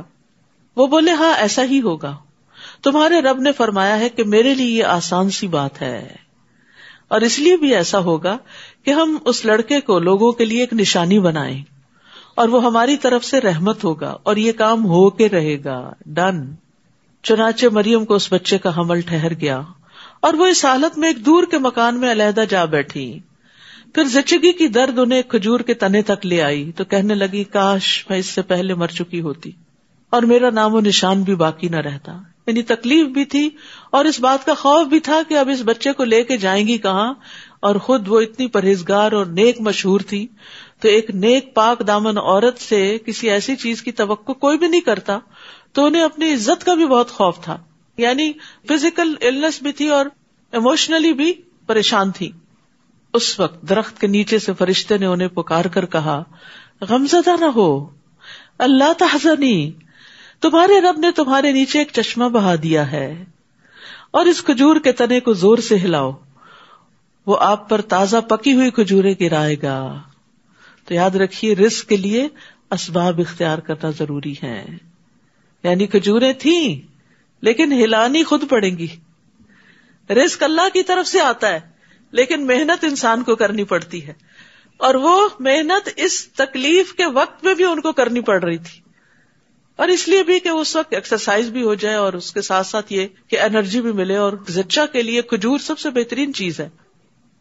اور آج کل آپ دیکھ رہے ہیں کہ افطار کے وقت اتنے لمبے دن کے بعد پانی اور کھجور کھانے کے بعد یوں لگتا سیراب ہو گئے اور کچھ کھانے کی ضرورت نہیں ہے. کیا برکت ہے رمضان کی، اور کیا برکت ہے سحری کھانے کی، اور کیا برکت ہے افطار کی. سبحان اللہ. یعنی ایک عجیب ایکسپیرینس ہے. آپ سبھی کر رہے ہوں گے اس کو. رمضان آنے سے پہلے سبھی ڈرے ہوں گے لنچ ٹائم پہ کیا ہوگا، بڑی سخت بھوک لگتی ہے، پتہ نہیں کہاں غائب ہوئی ہیں وہ بھوکیں ساری. یہ اللہ کی رحمت ہے اور یہ ایک زبردست روحانی ایکسپیرینس ہوتا ہے جو اللہ سبحانہ وتعالیٰ ہر سال ہمیں کراتے ہیں، اور فزیکلی بھی اور ایموشنلی بھی ایک تزکیہ کرتے ہیں بندوں کا. تو رمضان ایک بہت بڑی نعمت ہے اللہ سبحانہ وتعالیٰ کی. تو بہرحال یہاں جو بات کی جا رہی ہے وہ یہ کہ انسان کو چاہیے کہ رزق کی تلاش میں کوئی نہ کوئی سبب اور ہیلا کرے، بیٹھا نہ رہے میں اللہ پہ توکل کرتا ہوں کچھ آ ہی جائے گا، ٹپک پڑے گا. نہیں، کچھ نہ کچھ کوشش کرنی پڑتی ہے. فَكُلِي وَاشْرَبِي وَقَرِّي عَيْنًا، بس کھاؤ پیو اور اپنی آنکھیں ٹھنڈی کرو. پھر اگر تمہیں کوئی آدمی دیکھے تو کہہ دینا میں نے اللہ کے لیے روزے کی نظر مانی ہے، لہذا آج کسی انسان سے بات نہ کروں گی. اب آئے گی الزامات کی بچھاڑ، تو اس کے جواب میں خاموشی. کتنا زبردست حل بتایا گیا. اور پھر اللہ کے لیے نظر مانی. ان کی شریعت میں چپ کا روزہ ہوتا تھا، شکر ہے ہماری بھی نہیں، ورنہ ہم دورہ قرآن کیسے کرتے. اور پھر ایک اور بات یہ کہ چپ اللہ کے لیے اور بولنا بھی اللہ کے لیے. تو اصل عبادت یہی ہوتی ہے کہ جو چیز اللہ تعالی پسند کرے اس کو اس وقت پہ کر لینا، یہی اصل اطاعت ہے. یعنی اس پہ عقل یا لاجک اور یہ ساری چیزیں کاؤنٹ نہیں کرتی. اس پہ یہ دیکھنا پڑتا ہے کہ اللہ تعالیٰ کس مقرر وقت پہ آپ سے کیا چاہتے. سحری کے وقت کھانا روک دیں، افطاری کے وقت کچھ نہ کچھ ضرور کھائیں، چاہے پانی کا ایک گھونٹ ہی کیوں نہ ہو. تو یہاں پر اللہ سبحانہ تعالیٰ نے ان کو یہ کہا کہ آپ نے بولنا نہیں، بس چپ رہنا ہے. فَأَتَتْ بِهِ قَوْمَهَا تَحْمِلُهُ، پھر وہ اس بچے کو اٹھائے اپنی قوم میں آئیں. وہ کہنے لگے مریم تو بہتان والی چیز لائی ہے، یہ تو کچھ اچھا نہیں کیا تم نے. اے ہارون کی بہن، نہ تو تیرا باپ کوئی برا آدمی تھا اور نہ ہی تیری ماں بدکار تھی. مریم نے اس بچے کی طرف اشارہ کر دیا تو وہ کہنے لگے ہم اس سے کلام کیسے کریں جو ابھی گود کا بچہ ہے. بچہ بول اٹھا، قال انی عبد اللہ آتانی الکتاب وجعلنی نبیا، میں اللہ کا بندہ ہوں، اللہ نے مجھے کتاب دی ہے اور نبی بنایا. سبحان اللہ. گود میں جو بچہ ہے اس کو نبوت عطا کر دی گئی ہے کہ یہ بڑا ہو کر اس کا کام کیا ہوگا. اور خاص طور پر یہ جو عیسیٰ علیہ السلام کی زبان سے کہلوایا گیا انی عبد اللہ، میں اللہ کا بندہ ہوں. تو جب بھی کوئی کرسچن آپ سے انٹریکٹ کرے اور عیسیٰ علیہ السلام کی پوزیشن پوچھنا چاہے کہ ہمارے دین میں کیا ہے، تو اس کو سورۃ مریم پڑھنے کے لیے دیا کریں کہ ہماری کتاب حضرت مریم کے بارے میں کیا کہتی ہے اور حضرت عیسیٰ کے بارے میں کیا کہتی ہے کہ انی عبداللہ، میں اللہ کا بندہ ہوں اور جہاں کہیں بھی میں رہوں اس نے مجھے بابرکت بنایا. وجعلنی مبارکا اینما کنت، کچھ لوگ خیر کی کنجیاں ہوتے ہیں، جہاں جاتے ہیں خیر پھیلاتے، جہاں جاتے ہیں دوسروں کی خوشی اور آرام کا سبب بنتے ہیں، ایسے لوگ مبارک ہوتے ہیں. اور کچھ لوگ شر کی کنجیاں ہوتے ہیں اور خیر کے تالے ہوتے ہیں. حدیث کے مفہوم سے اخذ کیا یہ بات میں نے، یعنی کچھ لوگوں سے آپ خیر کی توقع کر ہی نہیں سکتے. وہ آئیں گے تو آپ گھبرا اٹھیں گے، پتہ نہیں اب یہ کیا بات کریں گے، کون سا تانا دیں گے اور کہاں نقصان دے دیں گے اور کس چیز پہ تنقید شروع کر دیں گے اور کیا چیز خراب کر کے جائیں گے. تو یہ ساری چیزیں شر سے تعلق رکھتی ہیں. تو اب یہاں پر آپ دیکھیے کہ اللہ نے ان کو مبارک بنایا جہاں بھی میں ہوں، اینما کنت، واوصانی بالصلاۃ والزکاۃ، اور جب تک میں زندہ رہوں مجھے نماز اور زکوٰۃ ادا کرنے کا حکم دیا. ما دمت حیا وبرم بوالدتی ولم یجعلنی جبارا شقیا، اور یہ بھی کہ میں اپنی والدہ سے بہتر سلوک کرتا رہوں، والدین نہیں صرف والدہ، کیونکہ والد تو تھے ہی نہیں. نیز اللہ نے مجھے جابر اور بدبخت نہیں بنایا. تو اس میں آپ دیکھیے کہ ایک طرف حقوق اللہ اور دوسری طرف حقوق العباد. اللہ کی عبادت میں صلاۃ اور زکوٰۃ، اور پھر ماں کے ساتھ حسن سلوک اور کسی کے ساتھ برا نہیں کرنا. لم یجعلنی جبارا شقیا، بدبخت نہیں ہوں، ظالم نہیں ہوں. ان صفات کا خاص طور پر کیوں ذکر کیا؟ کیونکہ بنی اسرائیل کے اندر یہ چیزیں ختم ہو چکی تھیں. آج امت مسلمہ کا یہی حال ہے. نماز ختم ہو گئی ہے، زکوٰۃ ختم ہو گئی ہے. کسی وقت بھی آپ جا کے مسجدوں میں دیکھیں کتنے لوگ ملیں گے آپ کو. گھروں کے اندر آپ دیکھیں کیا اہتمام ہے نماز کا. اور پھر دوسری طرف زکوٰۃ بھی منمانے طریقے سے جو دینا ہو چیریٹی میں دیتے رہتے ہیں، باقاعدہ کیلکولیشن کر کے زکوٰۃ اینولی نہیں نکالتے، کیونکہ زکوٰۃ اس وقت تک ادا نہیں ہوتی جب تک اس کی نیت نہ ہو، جب تک اس کا حساب کتاب نہ ہو، اور جب تک وہ ان لوگوں کو نہ دی جائے جن کو دینا ضروری ہے. فریضہ ادا نہیں ہوتا. اور دوسری طرف والدین کے ساتھ آج اولاد کیا کر رہی ہے؟ ہم سب جانتے ہیں. تو بنی اسرائیل جو تھے اس کے اندر یہی خرابیاں پیدا ہو چکی تھی. تو خاص طور پر عیسیٰ علیہ السلام ان خوبیوں کو لے کر آئے تھے. اور والدہ کا خیال اس لیے بھی کہ ان کے معاشرے میں بھی عورت بڑی کمزور تھی, عورت کے حقوق نہیں تھے. تو عیسیٰ علیہ السلام نے جب کہا کہ اپنی والدہ کے ساتھ اچھا سلوک کروں گا, تو یہ اصل میں عورت کے حقوق ہی کی ایک بات ہے. والسلام علی یوم ولدت و یوم اموت و یوم ابعث حیا, مجھ پر سلامتی ہو جس دن میں پیدا ہوا, جس دن میں مروں گا, اور اس دن بھی جب میں زندہ کر کے اٹھایا جاؤں گا. وہی 3 مواقع ہیں وحشت کے جن میں سلامتی کی بات ہو رہی ہے. یہ ہے عیسیٰ ابن مریم کا قصہ. یہی سچی بات ہے جس میں وہ جھگڑا کر رہے ہیں. اللہ کو یہ شایع نہیں کہ کسی کو اپنا بیٹا بنائے, وہ ایسی باتوں سے پاک ہے. جب وہ کسی کام کا فیصلہ کرتا ہے تو بس یہ کہہ دیتا ہے کہ ہو جا, تو وہ ہو جاتا ہے. وَإِنَّ اللَّهَ رَبِّي وَرَبُّكُمْ فَاعْبُدُوهُ هَذَا صِرَاطٌ مُسْتَقِيمٌ, اور آپ انہیں بتائیں کہ اللہ ہی میرا اور تمہارا رب ہے, لہذا اسی کی عبادت کرو, یہی سیدھی راہ ہے. پھر مختلف گروہوں نے آپس میں اختلاف کیا. بس ایسے کافروں کے لیے ہلاکت ہے جو بڑے دن کی حاضری کا انکار کر رہے ہیں. جس دن وہ ہمارے پاس آئیں گے اس روز وہ خوب سن رہے اور دیکھ رہے ہوں گے, لیکن یہ ظالم آج کھلی گمراہی میں پڑے ہوئے ہیں. نیز انہیں پچھتاوے کے دن سے ڈرائیے, یوم الحسرہ, جب ہر کام کا فیصلہ کیا جائے گا. آج تو یہ لوگ غفلت میں پڑے ہیں اور ایمان نہیں لا رہے. حسرت کہتے ہیں شدید ترین ندامت کو, اور ایسی چیز پہ مر مٹنا جو انسان سے چھوٹ گئی ہو اور اسے پکڑنا ممکن نہ ہو. کوئی اپرچونٹی ہاتھ سے نکل جائے, کوئی بہت قیمتی چیز اس سے فوت ہو جائے. تو قیامت کے دن کو یوم الحسرہ اس لیے کہا گیا کہ اس دن سب اپنی کوتاہیوں پر سخت نادم ہوں گے, حتیٰ کہ مومن بھی نادم ہوں گے. کہ اس دن انسان سوچے گا کہ میں نے اپنا فلاں وقت کیوں ضائع کیا, میں اس کام میں کیوں پڑی رہی, میں نے زیادہ بہتر طریقہ زندگی کیوں نہ اختیار کیا. یاد رکھیے, ہر وہ جگہ جہاں اللہ کا ذکر نہ کیا جائے وہ انسان کے لیے قیامت کے دن باعث حسرت ہوگی. رسول اللہ صلی اللہ علیہ وسلم نے فرمایا, جو لوگ کسی جگہ پر مجلس کریں لیکن اس میں اللہ کا ذکر نہ کریں, وہ ان کے لیے قیامت کے دن باعث حسرت ہوگی. اور جو آدمی کسی رستے پر چلتے ہوئے اللہ کا ذکر نہ کرے, گاڑی چلاتے ہوئے اگر ذکر نہیں کرے, وہ چلنا بھی قیامت کے دن اس کے لیے باعث حسرت ہوگا. اور جو آدمی اپنے بستر پر آئے یعنی سونے کے لیے لیکن وہ وہاں اللہ کا ذکر نہ کرے, تو وہ سونا بھی اس کے لیے باعث حسرت ہوگا. لیکن اس کے برعکس جو ذکر کر کے سوتا ہے اور وضو کی حالت میں سوتا ہے, اس کی ساری رات عبادت میں لکھی جاتی ہے. بلا شبہ ہم ہی زمین اور اس پر موجودہ سب چیزوں کے وارث ہوں گے, اور انہیں ہمارے ہی ہاں لوٹ کر آنا ہے. اور اس کتاب میں سیدنا ابراہیم کا قصہ بیان کیجئے. بلا شبہ وہ راست باز انسان اور ایک نبی تھے, بڑے سچے انسان تھے. صدیق اس کو کہتے ہیں جو سچ بولنے والا ہو اور سچ پہ قائم رہنے والا ہو. اور اس لیے بھی صدیق کہا جاتا ہے کہ وہ اللہ کی وحدانیت کی, رسولوں کی, قیامت کی, اللہ تعالیٰ کے احکامات کی تصدیق کرتا ہے. جب انہوں نے اپنے باپ سے کہا, ابا جان آپ ایسی چیزوں کی عبادت کیوں کرتے ہیں جو نہ سنتی ہیں نہ دیکھتی ہیں, نہ تمہارے کسی کام آ سکتی ہیں. ابا جان میرے پاس ایسا علم ہے جو آپ کے پاس نہیں آیا, لہٰذا میرے پیچھے چلیے, میں آپ کو سیدھی راہ بتاؤں گا. بعض اوقات ایسا ہوتا ہے کہ اولاد والدین سے زیادہ سمجھدار ہوتی ہے. ابا جان شیطان کی عبادت نہ کیجیے, وہ تو اللہ کا نافرمان ہے. کتنی زبردست لاجک دی انہوں نے. ابا جان مجھے خطرہ ہے کہ اللہ تعالیٰ سے آپ کو سزا ملے گی اور آپ شیطان کے ساتھی بن جائیں گے. یہاں پر آپ دیکھیں, یا ابتی یا ابتی یا ابتی, 3 کنزیکٹیو آیات یا ابتی سے شروع ہو رہی ہیں. پیار سے بات کر رہے ہیں. والدین کو بھی اگر کچھ سمجھانا ہو تو پیار اور محبت سے سمجھائیں, چاہے وہ کافر ہی کیوں نہ ہو, چاہے وہ کتنا بھی بڑے مجرم کیوں نہ ہو, لیکن ان کے ساتھ بات کرتے ہوئے ادب لازم ہے. باپ نے جواب دیا, ابراہیم کیا تو میرے معبودوں سے برگشتہ ہو گیا؟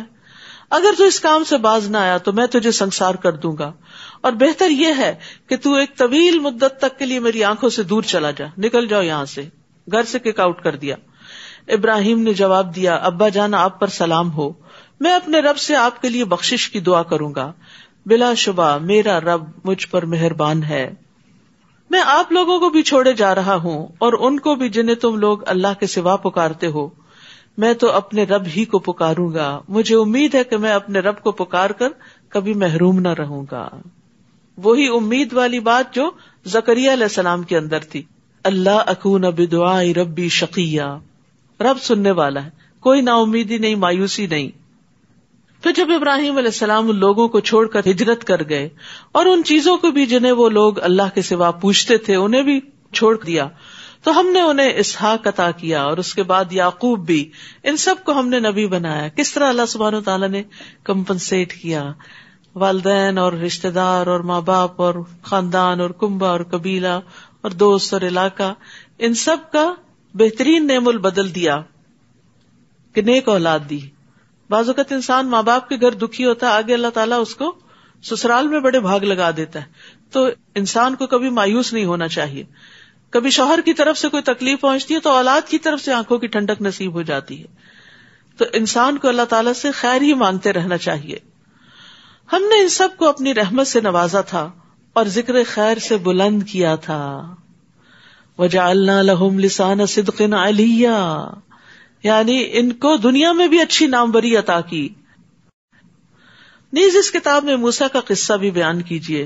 بلا شبہ وہ ایک برگزیدہ انسان اور رسول اور نبی تھے. ہم نے انہیں کوہ طور کی داہنی جانب سے پکارا اور راز کی گفتگو کرنے کے لیے اسے قرب عطا کیا، اپنے قریب کر لیا. وَإِذْ نَادَى رَبُّكَ مُوسَىٰ، جیسے ایک اور جگہ پر بھی آتا ہے وَنَادَيْنَاهُ. 5 آیتوں میں اللہ تعالیٰ نے ندا کے ساتھ اس کلام کو بیان کیا ہے. یعنی اللہ تعالیٰ نے جو کلام کیا آواز کے ساتھ تھا. نادینا، نادا، ناداہو، نادیناہو، یہ مختلف آیات میں آتا ہے. وقربناہ نجیا، اور ہم نے اس کو سرگوشیوں کے لیے قریب کر لیا. موسیٰ علیہ السلام کو اللہ تعالیٰ کا خاص قرب نصیب ہوا. مجاہد اس آیت کے بارے میں کہتے ہیں 7ویں آسمان اور عرش کے درمیان 70,000 پردے ہیں، اور اللہ تعالیٰ موسیٰ علیہ السلام کو اپنے قریب کرتے رہے یہاں تک کہ دونوں کے درمیان صرف ایک پردہ رہ گیا. جب اس جگہ دیکھا اور لوح محفوظ پر چلنے والے کلموں کی آواز سنی تو موسیٰ علیہ السلام نے اپنی فرمائش کر دی، ربی ارینی انظر الیک، میرے رب مجھے دکھا کہ میں تجھے دیکھوں. تو قال لن ترانی، تو مجھے دیکھ نہیں سکتے. یہ تو موسیٰ علیہ السلام کا قرب تھا، لیکن ایک عام انسان کو بھی اللہ کا قرب نصیب ہوتا ہے. وہ کہاں؟ نماز میں، سجدے میں. اس لیے سجدہ کرتے ہوئے پیار سے سجدہ کیا کریں کہ آپ رب کے قریب ترین ہیں، اور دل سے دعا مانگا کریں. ایک طریقہ جو میں کرتی ہوں وہ یہ کہ جیسے قرآنی اور مسنون دعاؤں کی کتاب میں شروع میں چھوٹی چھوٹی دعائیں لکھی ہوئی نا، اللہم فقہنی فی الدین، چند سیکنڈ لگتے ہیں اس کو پڑھنے میں. رب انی لما انزلت الی من خیر فقیر، یا اسی طرح رب اغفر لی وارحمنی، یا کوئی بھی. آج کل ماشاءاللہ عام دنوں سے زیادہ سجدے کر رہے ہیں آپ، تو امام کے پیچھے بھی سجدے میں 3 دفعہ سبحان ربی الاعلی پڑھ کے فٹافٹ اپنی دعا کر دی، کیونکہ وہاں پر دعا قبول ہوتی. اور ریپیٹ بھی کر سکتے ہیں، 1-2 صفحے یاد تو ہوں گے آپ کو، تو وہ ذرا ایک نظر دیکھ کے تاکہ آپ کو سیکوینس یاد رہے تو آپ ان کو ریپیٹ کرتے رہیں. اس طرح انشاءاللہ دعائیں رمضان کی راتوں میں، قیام کے دوران، سجدوں میں آپ مانگ سکیں گے. چلے لمبی تو نہیں، اور امام لمبی دعا کا وقت بھی نہیں دیتے، وہ بھی جلدی میں ہوتے ہیں، تو اس میں یہ ہے کہ چھوٹی سی دعا تو مانگی جا سکتی ہے، اور اللہ تعالیٰ اگر وہ قبول کر لے تو پتہ نہیں کتنی خیر اور بلائی کے خزانے آپ کے لیے کھل جائے. اور اس رمضان کے بعد معلوم نہیں اور نیکیوں کی کیسی کیسی اپرچونٹیز آپ کو ملے. تو رب کو پکارنا چاہیے اور رب کے قریب جا کے رب سے دعا کرنی چاہیے، یعنی سجدے میں. وَوَهَبْنَا لَهُ مِن رَحْمَتِنَا أَخَاهُ هَارُونَ نَبِيًّا، اور اپنی مہربانی سے ان کے بھائی ہارون کو نبی بنا کر اسے مدد کے طور پر دے دیا. دلچسپ بات یہ کہ موسیٰ علیہ السلام کی اولاد کا ذکر نہیں ملتا، لیکن ان کے بھائی کا ذکر ملتا ہے. تو یہ اللہ کا فیصلہ نا، کسی کو بھائی کی شکل میں سپورٹ ملتی ہے اور کسی کو اولاد کی شکل میں ملتی ہے. تو اس لیے انسان کو کمپیریزن نہیں کرنا چاہیے، ہائے فلاں کے تو بچے بڑے نیک ہیں. معلوم نہیں آپ کو اللہ تعالیٰ کس نیک انسان کے ساتھ ملا دے کہ وہ آپ کے دین میں آپ کو آگے لے جائے. تو اللہ کے فیصلوں پر راضی رہنا سیکھیں، خوش رہنا سیکھیں. وَاذْكُرْ فِي الْكِتَابِ اسماعیل، نیز اس کتاب میں اسماعیل کا قصہ بیان کیجیے. ابراہیم علیہ السلام کو اللہ تعالیٰ نے اسحاق اور یعقوب علیہ السلام دیے، لیکن اسماعیل علیہ السلام بھی دیے تھے جو حضرت ہاجر سے تھے. ایک بیٹے سے فوراً نبوت چل پڑی، لیکن دوسرے بیٹے سے فوراً نہیں چلی، مگر کئی سو سال کے بعد محمد صلی اللہ علیہ وسلم کی شکل میں عظیم ترین بیٹا عطا کیا. نبی صلی اللہ علیہ وسلم فرماتے تھے نا، میں اپنے باپ ابراہیم کی دعا ہوں، انہوں نے آپ کے لیے دعا کی تھی. تو بعض اوقات ایسا ہوتا ہے کہ ہماری زندگی میں ہماری نسلوں کو بھاگ لگ جاتے ہیں، اور بعض اوقات یہ بھی ہوتا ہے کہ انسان دعائیں مانگتا رہتا ہے، اللہ دعائیں رائگاں نہیں کرتا، اور صدیوں بعد کوئی ایسا بچہ اس نسل میں پیدا ہو جاتا ہے جو کسی کی دعا کا نتیجہ ہوتا ہے، وہ بھی صدقہ جاریہ بن جائے گا. تو اس لیے اولاد اور اولادوں کی اولاد کے لیے، جنریشنز کے لیے دعائیں کرتے رہا کریں. اور اگر اپنے بچے اتنے فرما بردار نہیں تو غم نہ کھایا کریں، کوئی پتہ نہیں آئندہ اللہ تعالیٰ آپ کی دعاؤں کو کیا قبولیت کا مقام عطا کرے.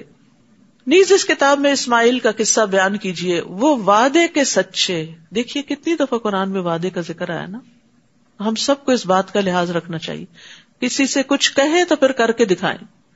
اللہ سے وعدہ کرے، کوئی نظر مانے، منت مانے، یا بندوں کے ساتھ کوئی وعدہ کرے تو اس کو پھر حتی الامکان نبھائیں. تو اللہ تعالیٰ نے ان کے وعدے کی پابندی کی وجہ سے ان کی یہ صفت یہاں بیان کی. اور وہ رسول نبی تھے، اور یہ انبیاء کے اخلاق میں سے ہے. نبی صلی اللہ علیہ وسلم کی خوبی بھی کیا تھی؟ کان صادق الوعد. اور خوبی کیا تھی اسماعیل علیہ السلام کی؟ وہ اپنے گھر والوں کو نماز اور زکوٰۃ کا حکم دیتے تھے. عیسیٰ علیہ السلام نے کہا کہ میں نماز اور زکوٰۃ ادا کرتا ہوں اور والدہ کا فرما بردار ہوں. اور یہاں اسماعیل علیہ السلام نہ صرف یہ کہ خود پڑھتے ہیں بلکہ اپنے بچوں کو بھی اس راہ پہ لگاتے ہیں، اور اپنے رب کے نزدیک ایک پسندیدہ انسان تھے.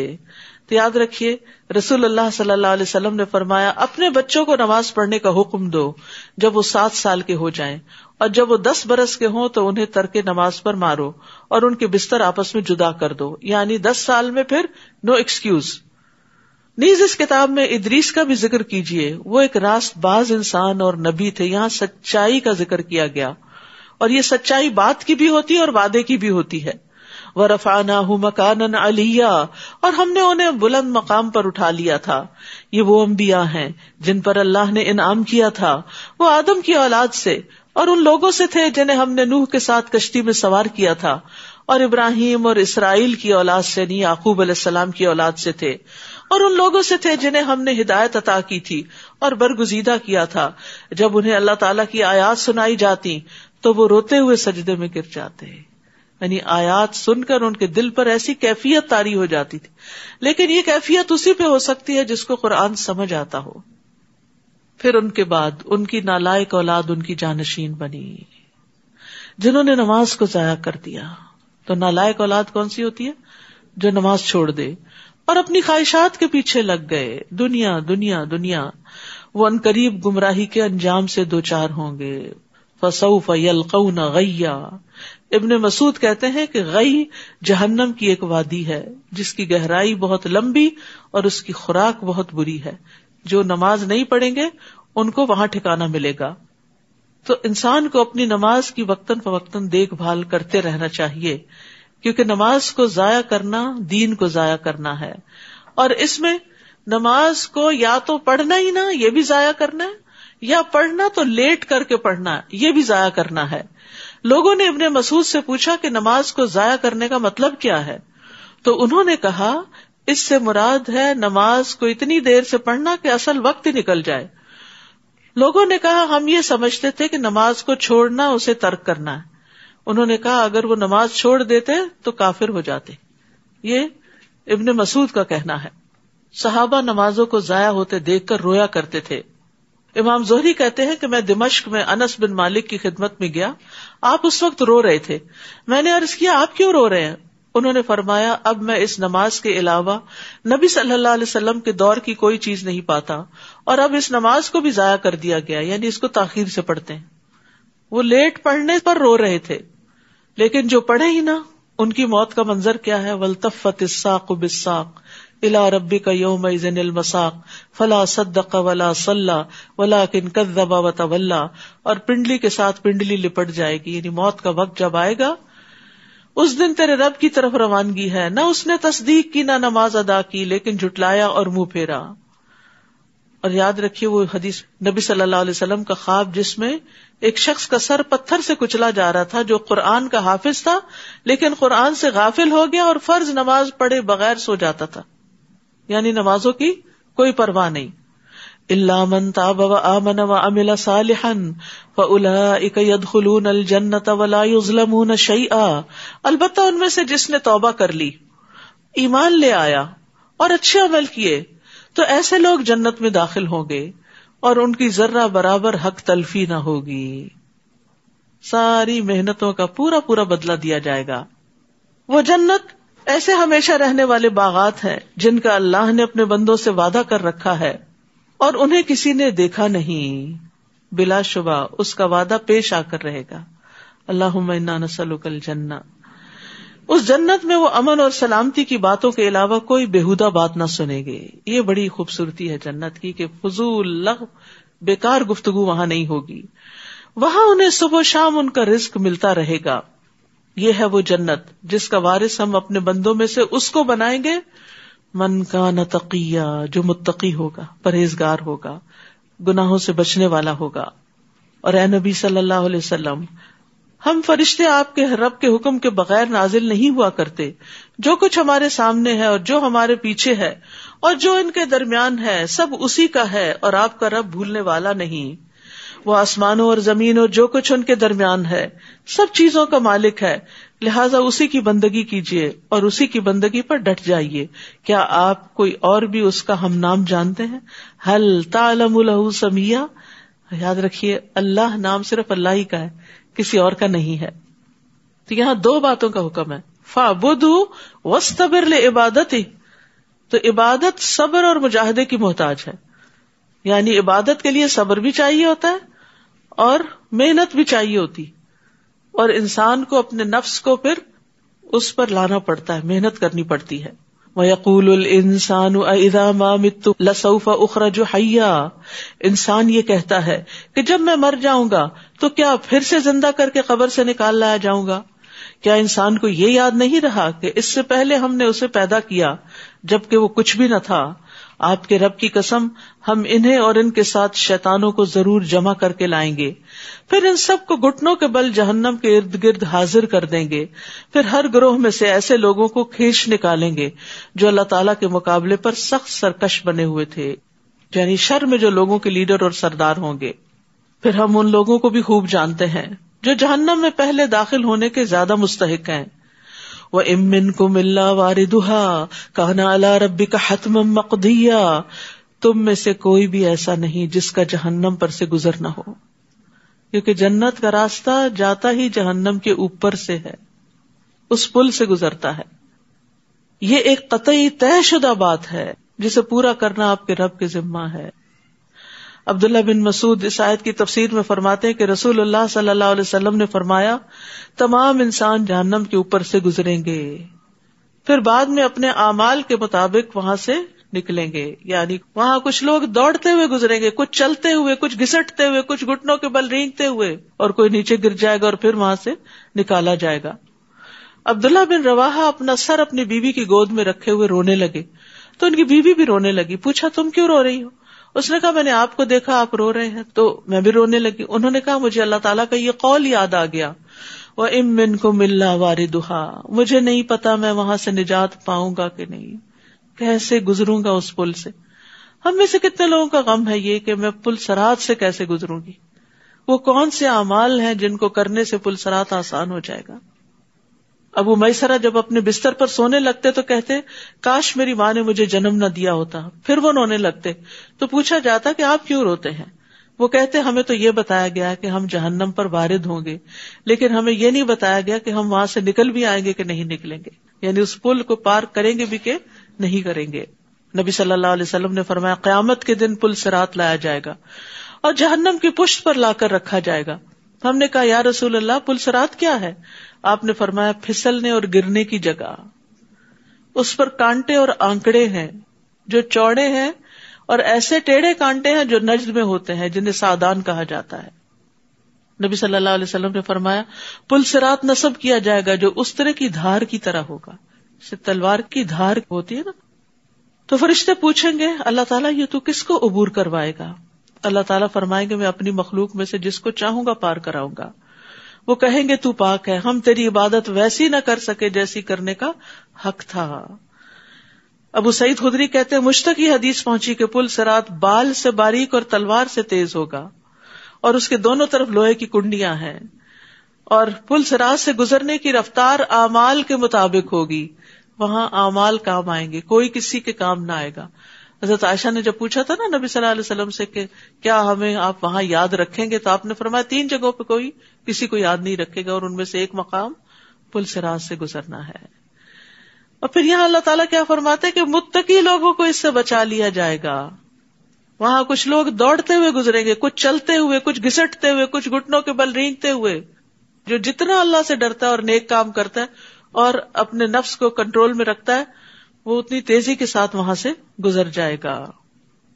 ثم ننجی الذین اتقوا، پھر ہم پرہیزگاروں کو تو جہنم سے نجات دیں گے.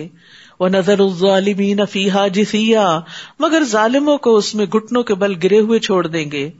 اور جب ان پر ہماری واضح آیات پڑھی جاتی ہیں تو کافر ایمان والوں سے کہتے ہیں بتاؤ ہم دونوں گروہوں میں سے کس کی حالت بہتر ہے اور کس کی مجلس اچھی ہے، دار ارقم اچھا ہے یا دار الندوہ اچھا ہے. ان کو اپنی مجلس پر بڑا فخر تھا، اپنی اسمبلی کی جگہ پر.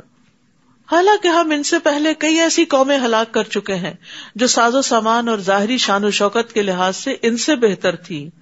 تو یاد رکھیے اچھے لباس اور اچھے رہن سہن کا اللہ کے یہاں کوئی مقام نہیں. اللہ سبحانہ وتعالیٰ جسم اور شکلوں کو نہیں دیکھتا، اللہ سبحانہ وتعالیٰ انسان کے دل کو دیکھتا ہے کہ اس میں تقویٰ کتنا ہے، اور اعمال کو دیکھتا ہے کہ یہ کر کے کیا لایا ہے. آپ ان سے کہیے جو شخص گمراہی میں پڑا ہوا ہو تو اللہ تعالیٰ اسے ایک مدت تک ڈھیل دیے جاتے ہیں، یہاں تک کہ یہ لوگ وہ کچھ دیکھ لیتے ہیں جس کا ان سے وعدہ کیا جاتا ہے، خواہ یہ عذاب الہی ہو یا قیامت ہو. اس وقت انہیں معلوم ہو جائے گا کہ کس کا حال برا ہے اور کس کا جتھا کمزور ہے. اور جو لوگ راہ راست پر چلتے ہیں اللہ انہیں مزید ہدایت عطا کرتے ہیں. نیکی کے راستے پہ چلنے کا نتیجہ آگے نیکیوں سے ملاقات ہے، اور باقی رہنے والی نیکیاں ہی آپ کے رب کے نزدیک ثواب اور انجام کے لحاظ سے بہتر ہیں. والباقیات الصالحات خیر عند ربک ثوابا وخیر مردا. تو یاد رکھیے ہر شخص علم یا نیک عمل کے لیے جو کوشش کرتا ہے، محنت کرتا ہے، تو اللہ تعالیٰ اس کوشش کے بدلے اس کو ایک اور نیکی کی توفیق دے دیتے ہیں. ٹھیک ہے. اور یہ باقیات الصالحات کیا ہے؟ سبحان اللہ والحمد للہ ولا الہ الا اللہ واللہ اکبر. بھلا آپ نے اس شخص کی حالت پر بھی غور کیا جو ہماری آیات کا انکار کرتا ہے اور کہتا ہے کہ مجھے مال اور اولاد ضرور دیا جائے گا؟ کیا اسے غیب کا پتہ چل گیا ہے یا اس نے اللہ سے کوئی عہد لے رکھا ہے؟ ایسا ہرگز نہیں ہوگا. اور جو کچھ یہ کہہ رہا ہے اسے ہم لکھ لیں گے اور اس کے عذاب میں مزید اضافہ کریں گے. اور جن باتوں کے متعلق یہ کہہ رہا ہے، مال اور اولاد ان کے وارث تو ہم ہوں گے اور یہ اکیلا ہی ہمارے پاس آئے گا. یعنی مال اولاد سب پیچھے رہ جاتا ہے، انسان اکیلا رب کے حضور حاضر ہوتا ہے. یعنی قبر میں بھی اکیلا جاتا ہے اور آخرت میں بھی اکیلا اٹھے گا. وَيَأْتِينَا فَرْدًا. نیز ان لوگوں نے اللہ کے سوا دوسرے معبود بنا رکھے ہیں تاکہ وہ ان کے مددگار بنے. ایسا ہرگز نہ ہوگا، وہ معبود تو ان کی عبادت سے ہی انکار کر دیں گے بلکہ الٹا ان کے مخالف بن جائیں گے. تو جو غیر اللہ سے مدد طلب کرتا ہے وہ بے یار و مددگار ہی رہتا ہے. آپ دیکھتے نہیں کہ ہم نے کافروں پر شیطان چھوڑ رکھے ہیں جو انہیں ہر وقت مخالفت حق پر اکساتے رہتے ہیں، یعنی خواہشات میں مبتلا کرتے رہتے ہیں، فساد کی راہیں دکھاتے ہیں. سو آپ ان پر نزول عذاب کے لیے جلدی نہ کیجیے، ہم ان کی گنتی کے دن شمار کر رہے ہیں. جس دن ہم پرہیزگاروں کو اکٹھا کریں گے کہ وہ رحمان کے مہمان بنے، اور مجرموں کو پیاس سے جانوروں کی طرح جہنم کی طرف ہانک لے جائیں گے. اس دن کوئی بھی کسی کی سفارش نہ کر سکے گا مگر جس نے اللہ سے عہد لیا ہو. اور بعض لوگ کہتے ہیں کہ رحمان کی اولاد ہے. یہ تو اتنی بری بات ہے جو تم گھڑ لائے ہو، جس سے ابھی آسمان پھٹ پڑے اور زمین شق ہو جائے اور پہاڑ دھڑام سے گر پڑے. یعنی شرک جو ہے اس سے ساری مخلوقات ڈرتی ہے اور کانپتی ہے، اس بات پر کہ انہوں نے رحمان کے لیے اولاد کا دعویٰ کیا، حالانکہ رحمان کے شایان شان نہیں کہ وہ کسی کو اولاد بنائے. آسمان اور زمین میں جو کچھ بھی ہے وہ سب رحمان کے حضور غلام بن کر آئیں گے. رحمان نے ان سب چیزوں کا ریکارڈ رکھا ہے اور ان کی پوری گنتی کر رکھی ہے. یہ سب قیامت کے دن اس کے حضور تنہا حاضر ہوں گے. ان الذین آمنوا وعملوا الصالحات سیجعل لهم الرحمن ودا، یقیناً جو لوگ ایمان لائے اور اچھے کام کر رہے ہیں ان قریب اللہ تعالیٰ ان کے لیے لوگوں کے دلوں میں محبت پیدا کر دیں گے. تو مومنوں کی آپس کی محبت اللہ کا انعام ہے، یعنی اللہ بھی ان سے محبت کرتا ہے اور مومن بندے بھی ان سے محبت کرتے ہیں. یعنی نیک لوگ جو ہوتے ہیں وہ آپس میں ایک دوسرے سے محبت کرتے ہیں، فرشتے بھی ان سے محبت کرتے ہیں. حرم بن حیان کہتے ہیں جو بندہ اپنے دل کے ساتھ اللہ کی طرف متوجہ ہو جائے تو اللہ مومنوں کے دلوں کو اس کی طرف متوجہ کر دیتا ہے، یہاں تک کہ اللہ اسے مومنین کی محبت عطا کر دیتا ہے. اور وہ مشہور حدیث آپ کو پتہ ہی ہوگی کہ جب اللہ تعالیٰ کسی بندے سے محبت کرتے ہیں تو جبریل علیہ السلام کو بلاتے ہیں اور کہتے ہیں بے شک میں اپنے اس بندے سے محبت کرتا ہوں، تم بھی اس سے محبت کرو. تو جبریل حاملین عرش میں اس کا چرچا کرتے ہیں، تو آسمان والے حاملین عرش کی ملی جلی آوازوں کا شور سنتے ہیں تو ساتویں آسمان والے اس سے محبت کرتے ہیں، پھر ہر ایک آسمان والے اس سے محبت کرتے ہیں، یہاں تک کہ وہ محبت آسمان دنیا تک آ جاتی ہے. پھر اس کا ذکر زمین پر اتر آتا ہے، پھر زمین والے بھی اس سے محبت کرتے ہیں.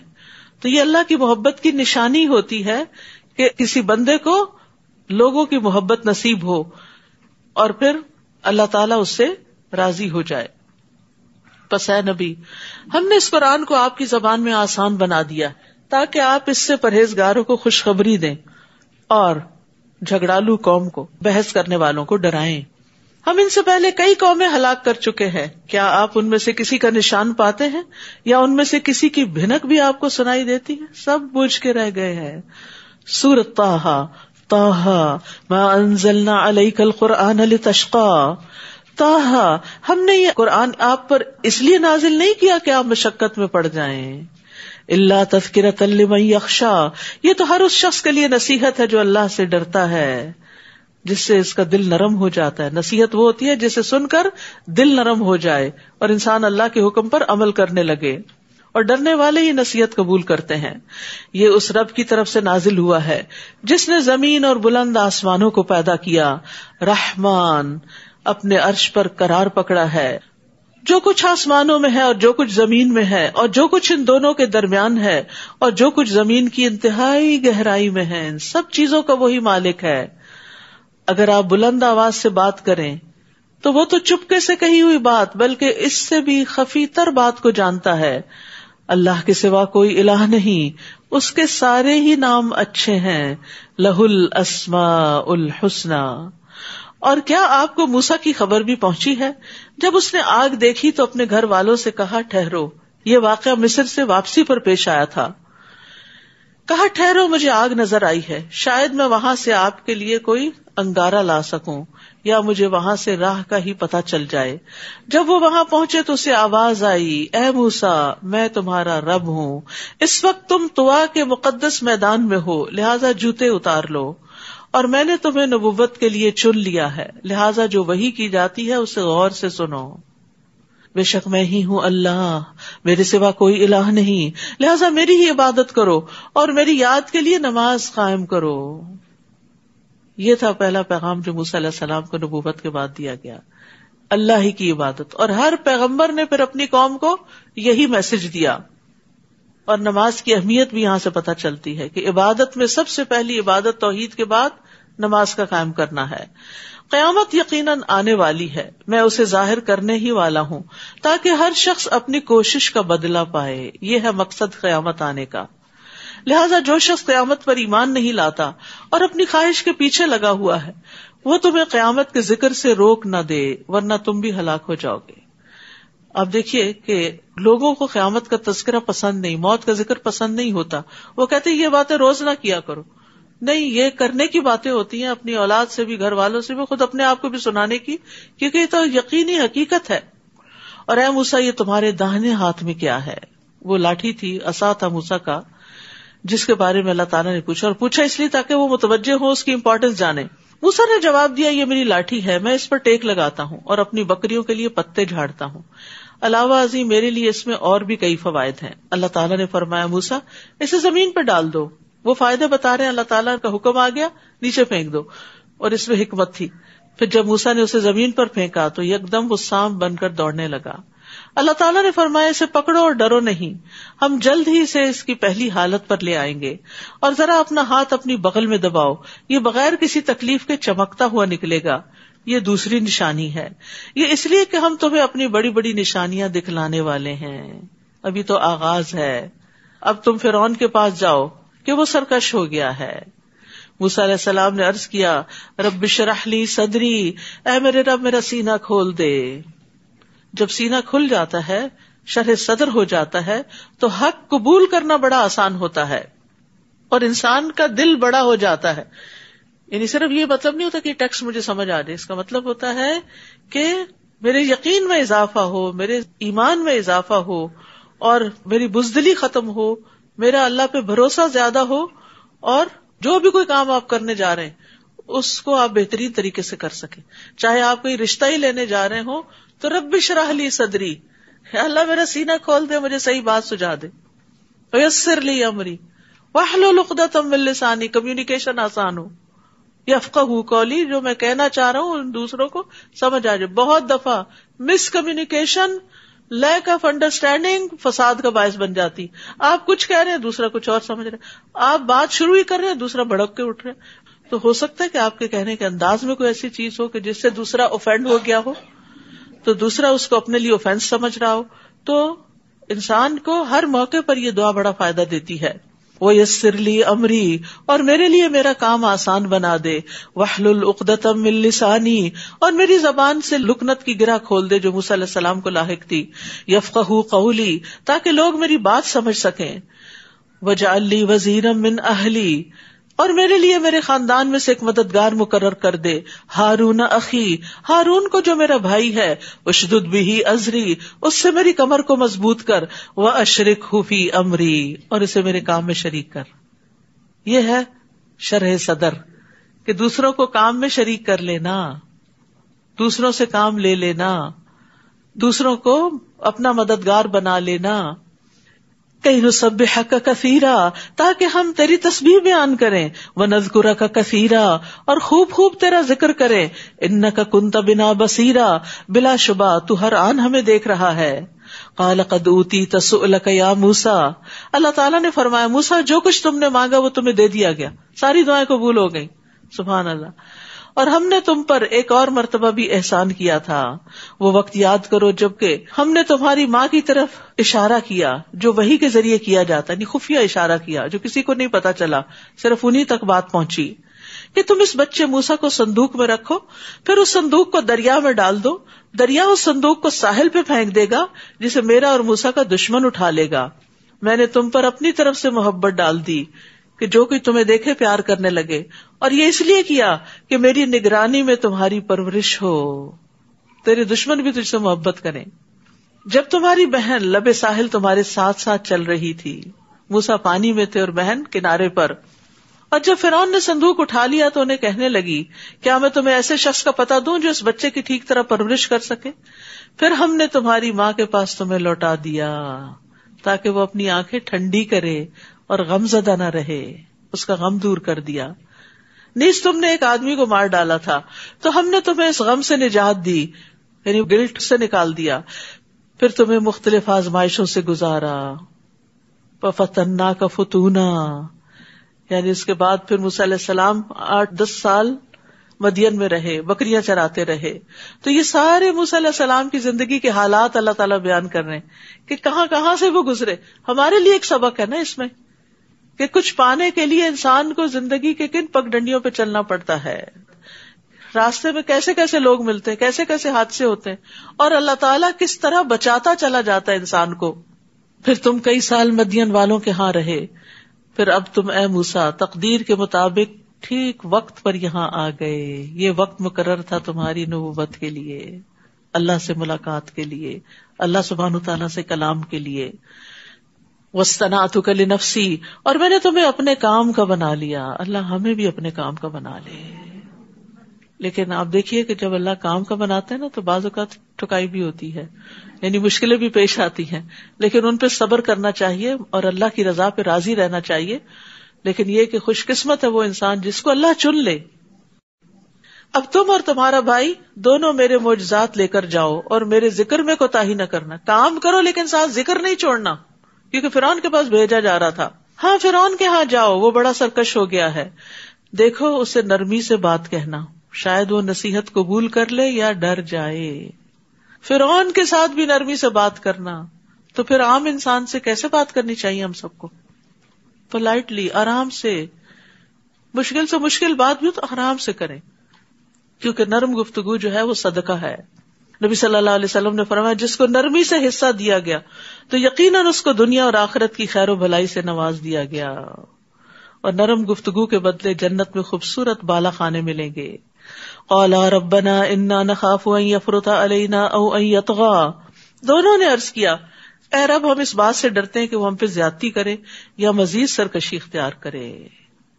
اللہ تعالیٰ نے فرمایا ڈرو مت, میں تمہارے ساتھ ہوں, سب کچھ سن رہا ہوں اور دیکھ رہا ہوں. لہٰذا اس کے پاس جاؤ اور اسے کہنا ہم تیرے رب کے رسول ہیں, لہٰذا بنی اسرائیل کو ہمارے ساتھ جانے کے لیے چھوڑ دو اور انہیں تکلیف نہ دو. ہم تیرے پاس تیرے رب کی نشانی لے کر آئے ہیں. والسلام علی من اتبع الہدی, اور جو شخص ہدایت کی پیروی کرے اس کے لیے سلامتی ہے. ہماری طرف وحی کی گئی کہ جو شخص اسے جھٹلائے گا اور منہ موڑے گا اس کے لیے یقیناً عذاب ہے. فرعون نے جواب دیا موسیٰ تمہارا رب کون ہے؟ موسیٰ نے کہا ہمارا رب وہ ہے جس نے ہر چیز کو اس کی صورت خاص عطا کی, پھر اس کی رہنمائی کی. فرعون نے کہا تو پھر جو نسلیں گزر چکی ہیں وہ کس حال میں ہیں؟ موسیٰ نے جواب دیا ان کا علم میرے رب کے پاس ایک کتاب میں ہے. میرا رب نہ چوکتا ہے اور نہ بھولتا ہے. وہی جس نے تمہارے لیے زمین کا فرش بچھایا اور اس میں تمہارے چلنے کو راستے بنائے اور اوپر سے پانی برسایا, پھر اس بارش سے مختلف قسم کی پیداوار نکالی. کھاؤ اور اپنے جانوروں کو بھی چراؤ. اس طریقے کار میں اہل عقل کے لیے بہت سی نشانیاں ہیں. اسی زمین سے ہم نے تمہیں پیدا کیا اور اسی میں تمہیں واپس لے جائیں گے اور اسی سے تمہیں دوبارہ نکالیں گے. غرض ہم نے فرعون کو اپنی نشانیاں دکھائیں مگر وہ انہیں جھٹلاتا رہا اور کوئی بات تسلیم نہ کی. موسیٰ سے کہنے لگا کیا تو ہمارے پاس اس لیے آیا کہ ہمیں اپنے جادو کے زور سے ہمارے ملک سے نکال دے؟ سو ہم بھی اس قسم کا جادو لاتے ہیں, لہٰذا اپنے اور ہمارے درمیان مقابلے کے لیے ایک وقت مقرر کر لو جس کی خلاف ورزی نہ تم کرو نہ ہم کریں, اور اس جگہ پہنچنا دونوں کے لیے یکساں ہو. موسیٰ علیہ السلام نے جواب دیا اچھا یہ وعدہ جشن کا دن ہے اور لوگ چاشت کے وقت جمع ہوں گے, یعنی ان کا بڑا دن تھا. چنانچہ فرعون لوٹ گیا اور اپنے سارے ہتھ کنڈے جمع کیے اور مقابلے پہ آ گیا.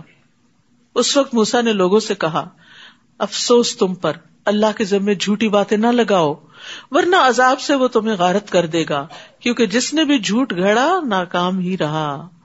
پھر اس معاملے میں وہ آل فرعون آپس میں جھگڑنے لگے اور خفیہ مشورہ کرنے لگے. آخر کچھ لوگوں نے کہا یہ دونوں جادوگر ہیں اور چاہتے یہ ہیں کہ جادو کے زور سے تمہیں تمہارے ملک سے نکال دیں اور تمہارا مثالی طریقے زندگی ختم کر دیں.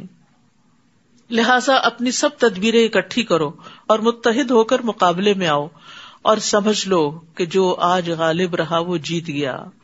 پھر موسیٰ سے کہنے لگے موسیٰ تم ڈالتے ہو یا پہلے ہم ڈالیں؟ موسیٰ نے کہا تم ہی ڈالو. پھر ان کے جادو کے اثر سے ایسا معلوم ہوتا تھا کہ ان کی رسیاں اور لاٹیاں یکدم دوڑنے لگی ہیں. یہ دیکھ کر موسیٰ اپنے دل میں ڈر گئے. ہم نے وحی کی اسے کہا مت ڈرو, غالب تم ہی رہو گے, اور جو کچھ تمہارے دائیں ہاتھ میں ہے اسے پھینک دو. جو کچھ ان جادوگروں نے بنا رکھا ہے وہ سب کچھ ہڑپ کر جائے گا, یعنی عصا پھینک دو. انہوں نے تو صرف جادو کی فریب کاری ہی بنائی ہے, اور جادوگر جہاں سے بھی آئے کامیاب نہیں ہو سکتے. ولا یفلح الساحر حیث اتی, یہ بھی جادو کے توڑ کے لیے بہترین آیت ہے, اور جادوگر جہاں سے بھی آئے مقابلے میں کامیاب نہیں ہو سکتا. تو اگر انسان کو کوئی ایسی تکلیف ہو تو انسان اللہ کی طرف رجوع کرے, اپنا معاملہ اللہ کے سپرد کر دے, اللہ پر توکل کرے, شرعی وظائف اور اوراد اذکار پڑھے, اور جادوگروں کے شر سے اللہ کی پناہ ہمیں اپنے آپ کو دے. فَأُلْقِيَ السَّحَرَةُ سُجَّدًا, چنانچہ یہ منظر دیکھ کر جادوگر بے ساختہ سجدے میں گر پڑے, کہنے لگے ہم ہارون اور موسیٰ کے رب پر ایمان لے آئے. فرعون بول اٹھا تم میری اجازت کے بغیر ہی اس پر ایمان لے آئے؟ یقیناً موسیٰ تمہارا بڑا ہے جس نے تمہیں جادو سکھایا ہے. اب میں تمہارے ہاتھ اور پاؤں مخالف سمتوں سے کٹواؤں گا اور کھجور کے تنوں میں تمہیں سولی چڑھاؤں گا، اور تمہیں خوب معلوم ہو جائے گا کہ ہم دونوں میں سے کس کی سزا شدید تر اور دیر پا ہے، یعنی موسیٰ کی یا فرعون کی۔ جادوگر کہنے لگے جس ذات نے ہمیں پیدا کیا ہے اور جو کچھ ہمارے پاس واضح دلائل آ چکے ہیں ان پر ہم تجھے کبھی ترجیح نہیں دے سکتے، لہذا جو کچھ تو کرنا چاہتا ہے کر لے، تو بس اس دنیا کی زندگی کا ہی خاتمہ کر سکتا ہے۔ تو اہل ایمان جو ہیں وہ دوسروں کی دھمکیوں کی پرواہ نہیں کیا کرتے۔ ایمان والے اپنے رب پر بھروسہ کرتے ہیں جب وہ کوئی نیک کام کرنے کو نکلیں، اور نفع نقصان کا مالک اللہ کو سمجھتے ہیں، کیونکہ بعض اوقات لوگ آپ کو ڈرانے لگتے ہیں کہ اگر یہ کام کیا تو تمہارا نقصان ہو جائے گا۔ یعنی مثلاً اگر آپ نے کسی قبر والے کی منت مانی ہوئی ہے کہ اس کی قبر پہ چڑھاوا چڑھائیں گے اور پھر نہیں چڑھایا تو لوگ کہتے ہیں دیکھنا تمہارے ساتھ کیا ہوتا ہے۔ ایسی دھمکیوں سے کبھی ڈرنا نہیں چاہیے اور نہ ایسی باتوں سے کبھی خوف کھانا چاہیے۔ انا آمنا بربنا لیغفر لنا خطایانا وما اکرہتنا علیہ من السحر واللہ خیر وابقی، بلا شبہ ہم اپنے رب پر ایمان لا چکے ہیں تاکہ وہ ہماری خطائیں معاف کر دے، اور وہ جادو بھی جس پر تو نے ہمیں مجبور کر دیا تھا، اور اللہ ہی بہتر اور سدا باقی رہنے والا ہے۔ یعنی اب ان کو فوراً احساس ہو جاتا ہے کہ جادو کرنا ایک گناہ کا کام تھا، تو اس پر بھی توبہ کرنے لگتے ہیں۔ انہ من یأت ربہ مجرما فإن لہ جہنم لا یموت فیہا ولا یحیا، بات یہ ہے کہ جو شخص مجرم بن کر اپنے رب کے پاس آئے گا اس کے لیے جہنم ہے، یعنی توبہ نہیں کی، کفر پہ رہا یا گناہوں کے اندر لت پت رہا اور ایسے ہی دنیا سے چلا گیا تو اس کا ٹھکانہ جہنم ہے۔ لا یموت فیہا ولا یحیا، جس میں نہ وہ مرے گا نہ وہ جیے گا، وہاں زندگی زندگی نہیں اور موت موت نہیں۔ اور جو مومن بن کر آئے اور اس نے نیک اعمال بھی کیے ہوں تو ایسے ہی لوگوں کے لیے بلند درجات ہیں، ایمان اور عمل صالح۔ اور سدا بہار باغات جن میں نہریں بہہ رہی ہوں گی وہ اس میں ہمیشہ رہیں گے، یہ اس شخص کے لیے جزا ہے جو گناہوں سے پاک رہا۔ ذالک جزاء من تزکا، جو تزکیہ کے طریقے پر عمل پیرا رہا، جو اپنے گناہوں کو ساتھ ساتھ صاف کرتا رہا۔ کہتے ہیں کہ سارے بنی آدم خطا کار ہیں، اور بہترین خطا کار کون ہے؟ جو توبہ کرنے والے ہیں۔ اور التائب من الذنب کمن لا ذنب لہ، گناہ سے توبہ کرنے والا ایسا ہے جیسا اس نے کبھی گناہ کیا ہی نہ ہو۔ اور ہم نے موسیٰ کی طرف وحی کی کہ میرے بندوں کو راتوں رات لے کر نکل جاؤ، پھر ان کے لیے سمندر میں خشک راستہ بناؤ، تمہیں نہ تو تعاقب کا خوف ہو اور نہ ڈوب جانے کا ڈر ہو۔ پھر فرعون نے اپنے لاؤ لشکر سمیت ان کا پیچھا کیا تو سمندر نے انہیں یوں ڈھانپ لیا جیسے ڈھانپنے کا حق تھا، پوری طرح پانی کے نیچے آ گئے سارے۔ اور فرعون نے اپنی قوم کو گمراہی کیا، سیدھی راہ نہ دکھائی، کیونکہ انجام اچھا نہیں ہوا۔ بظاہر دیکھنے میں تو اس نے بہت تعمیرات کی تھی اور ملک کو بہت ترقی دی تھی، دنیاوی اعتبار سے وہ ایک بڑا کامیاب بادشاہ تھا، لیکن انجام کے اعتبار سے نہیں۔ تو ہر وہ کام جس کا انجام اچھا نہ ہو وہ اچھا نہیں ہوتا، چاہے بظاہر وہ کتنا ہی چمکدار کیوں نہ نظر آ رہا ہو، بظاہر دیکھنے میں کتنا ہی خوبصورت کیوں نہ لگے۔ اے بنی اسرائیل، ہم نے تمہیں تمہارے دشمن سے نجات دی اور طور کی دائیں جانب تمہیں کتاب دینے کا وعدہ دیا، اور تم پر من اور سلوہ اتارا، اور کہا کہ ہم نے جو پاکیزہ چیزوں کا تمہیں رزق دیا ہے اسے کھاؤ اور کھا کر سرکشی نہ کرو، ورنہ تم پر میرا غضب نازل ہوگا، اور جس پر میرا غضب اترا وہ گر کر ہی رہا۔ وَإِنِّي لَغَفَّارٌ لِمَن تَابَ وَآمَنَ وَعَمِلَ صَالِحًا ثُمَّ اهْتَدَىٰ، اور جو شخص توبہ کرے، ایمان لائے، اچھے عمل کرے اور سیدھے رستے پر گامزن رہے تو اس سے یقیناً میں بہت درگزر کرنے والا ہوں۔ اور اے موسیٰ، کون سی چیز تمہیں اپنی قوم سے پہلے یہاں لے آئی؟ یعنی تم نے عجلت کیوں کی؟ موسیٰ نے عرض کیا وہ لوگ بھی میرے پیچھے آ رہے ہیں، اور میں نے تیرے حضور آنے میں اس لیے جلدی کی تاکہ تو مجھ سے خوش ہو جائے۔ تو تاجیل جو ہوتی ہے، عجلت جو ہوتی ہے، ویسے پسندیدہ نہیں، لیکن نیک کاموں کی طرف جلدی کرنا، اللہ کی رضامندی کی طرف آگے بڑھ جانا دوسروں سے، یہ قابل تعریف چیز ہے۔ اللہ تعالیٰ نے فرمایا ہم نے تیرے بعد تیری قوم کو آزمائش میں ڈال دیا اور انہیں سامری نے گمراہ کر دیا۔ چنانچہ موسیٰ رنج کے مارے غصے سے بھرے ہوئے اپنی قوم کی طرف واپس آئے اور ان سے کہا اے میری قوم، کیا تم سے تمہارے رب نے اچھا وعدہ نہیں کیا تھا کیا یہ زمانہ تم پر لمبا ہو گیا تھا، یا تم یہ چاہتے تھے کہ تم پر تمہارے رب کا غضب نازل ہو، لہذا تم نے میرے وعدے کی خلاف ورزی کی؟ وہ کہنے لگے ہم نے کچھ اپنے اختیار سے آپ کے وعدے کی خلاف ورزی نہیں کی، بلکہ قبطی قوم کے زیورات ہم پر لاد دیے گئے تھے جنہیں ہم نے آگ میں ڈال دیا تھا۔ پھر اس طرح سامری نے بھی زیور آگ میں ڈال دیا۔ پھر وہ اس ڈھلے ہوئے سونے سے ایک بچڑے کا جسم بنا لایا جس سے بیل کی آواز نکلتی تھی۔ وہ لوگ کہنے لگے تمہارا اور موسیٰ کا الہ تو یہی ہے۔ موسیٰ تو بھول گئے، یعنی جو طور پہ چلے گئے۔ کیا وہ یہ نہیں دیکھتے کہ نہ تو وہ ان کی بات کا جواب دیتا ہے اور نہ ہی ان کے نفع نقصان کا کچھ اختیار رکھتا ہے؟ اور اس سے پیشتر ہارون انہیں یہ کہہ چکے تھے کہ اس بچڑے کے جسم سے تمہاری آزمائش کی جا رہی ہے، بلا شبہ تمہارا رب رحمان ہی ہے، وَإِنَّ رَبَّكُمُ الرَّحْمَٰنُ فَاتَّبِعُونِی، لہٰذا میری پیروی کرو، وَأَطِیعُوا أَمْرِی، اور میرے حکم کی اطاعت کرو۔ وہ کہنے لگے جب تک موسیٰ ہمارے پاس واپس نہیں آ جاتا ہم تو اسی کی پرورش کرتے رہیں گے، یعنی اسی بچڑے کی۔ جب موسیٰ علیہ السلام واپس آئے تو ہارون سے کہا، ہارون جب تم انہیں گمراہ ہوتے دیکھ رہے تھے تو انہیں منع کرنے سے کس بات نے تمہیں روکے رکھا کہ تم لوگ میری پیروی نہ کرو؟ کیا تم نے میرے حکم کی خلاف ورزی کی؟ ہارون نے جواب دیا، اے میرے ماں جائے بھائی، یعنی پیار سے، میری داڑھی اور میرے سر کے بال نہ پکڑو، مجھے اس بات کا اندیشہ تھا کہ تم آ کر یہ نہ کہو کہ تم نے بنی اسرائیل میں پھوٹ ڈال دی اور میری بات کا لحاظ نہ رکھا۔ تو یہاں چونکہ موسیٰ علیہ السلام غصے میں تھے تو ہارون علیہ السلام بڑے پیار سے ان سے بات کرتے ہیں اور پیار سے ان کو سمجھاتے ہیں۔ اور دوسری یہ بات پتہ چلتی ہے کہ ہارون علیہ السلام کے اندر بھی بڑی حکمت تھی۔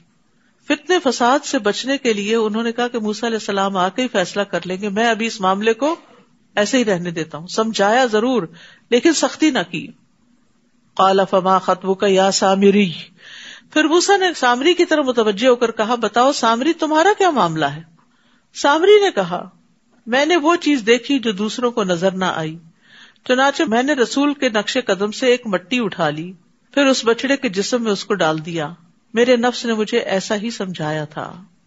موسیٰ نے اسے کہا، جاؤ تمہارے لیے زندگی بھر یہ سزا ہے کہ دوسروں سے کہتے رہو گے کہ مجھے نہ چھونا، لا مساس لا مساس، اور تمہارے لیے عذاب کا ایک وقت ہے جو تجھ سے کبھی نہیں ٹل سکتا، اور اپنے الہ کی طرف تو دیکھ جس کے آگے تو موتقف رہتا تھا کہ ہم اسے کیسے جلا ڈالتے ہیں، پھر اس کی راکھ کو کیسے دریا میں بکھیر دیتے ہیں۔ یہاں پر آپ دیکھیے کہ سامری کو سزا دی جا رہی ہے، اور وہ سزا موت تک کے لیے، کہ وہ اس طرح کے پاگل پن کی حرکتیں کرے کہ کسی کو اپنے قریب نہ آنے دے۔ اور پھر یہ کہ بچڑا جو تھا وہ سونے کا تھا، زیورات کا تھا، چاہتے تو وہ کسی دنیاوی فائدے کے لیے رکھ دیتے، لیکن اب اس کے ساتھ ایک الہ کا کانسیپٹ وابستہ ہو گیا تھا، لہٰذا اس کو جلانے کی بات کی گئی۔ انما الہکم اللہ الذی لا الہ الا ہو وسع کل شیء علما، تمہارا الہ تو صرف اللہ ہی ہے جس کے سوا کوئی الہ نہیں، جس کا علم ہر چیز کو گھیرے ہوئے ہے۔ یاد رکھیے، ان اللہ لا یخفی علیہ شیء فی الارض ولا فی السماء، اللہ تعالیٰ سے زمین اور آسمان کی کوئی بھی چیز چھپی ہوئی نہیں ہے، اللہ تعالیٰ ہر چیز کو اپنے علم سے گھیرے ہوئے ہے۔ وسع کرسیہ السماوات والارض، اے نبی اسی طرح ہم گزرے ہوئے لوگوں کی خبریں آپ سے بیان کرتے ہیں، نیز ہم نے اپنے ہاں سے آپ کو ذکر یعنی قرآن عطا کیا ہے۔ من اعرض عنہ فانہ یحمل یوم القیامۃ وزرا، جو شخص اس سے اعراض کرے گا وہ قیامت کے دن گناہ کا بوجھ اٹھائے ہوئے ہوگا۔ اعراض کیا ہوتا ہے؟ منہ موڑنا۔ منہ موڑنا کیا ہوتا ہے؟ اس چیز کو دیکھنا ہی نہیں، اس کو اٹھانا ہی نہیں، اس کو کھولنا ہی نہیں، اس کو پڑھنا ہی نہیں، اس کو سمجھنا ہی نہیں، اس پر عمل ہی نہیں کرنا، اسے آگے پڑھانا ہی نہیں، گویا وہ چیز زندگی میں ایگزسٹ ہی نہ کرتی ہو۔ تو قرآن سے اعراض جو ہے یہ بہت بڑا گناہ ہے۔ جو قرآن سے اعراض کرے گا وہ قیامت کے دن گناہ کا بوجھ اٹھائے ہوئے ہوگا، وہ ہمیشہ اسی حال میں رہیں گے، اور قیامت کے دن ایسا بوجھ اٹھانا کتنا برا ہوگا۔ جس دن سور پھونکا جائے گا ہم اس دن مجرموں کو اکٹھا کریں گے تو دہشت کے مارے وہ نیلگوں ہو رہے ہوں گے۔ وَنَحْشُرُ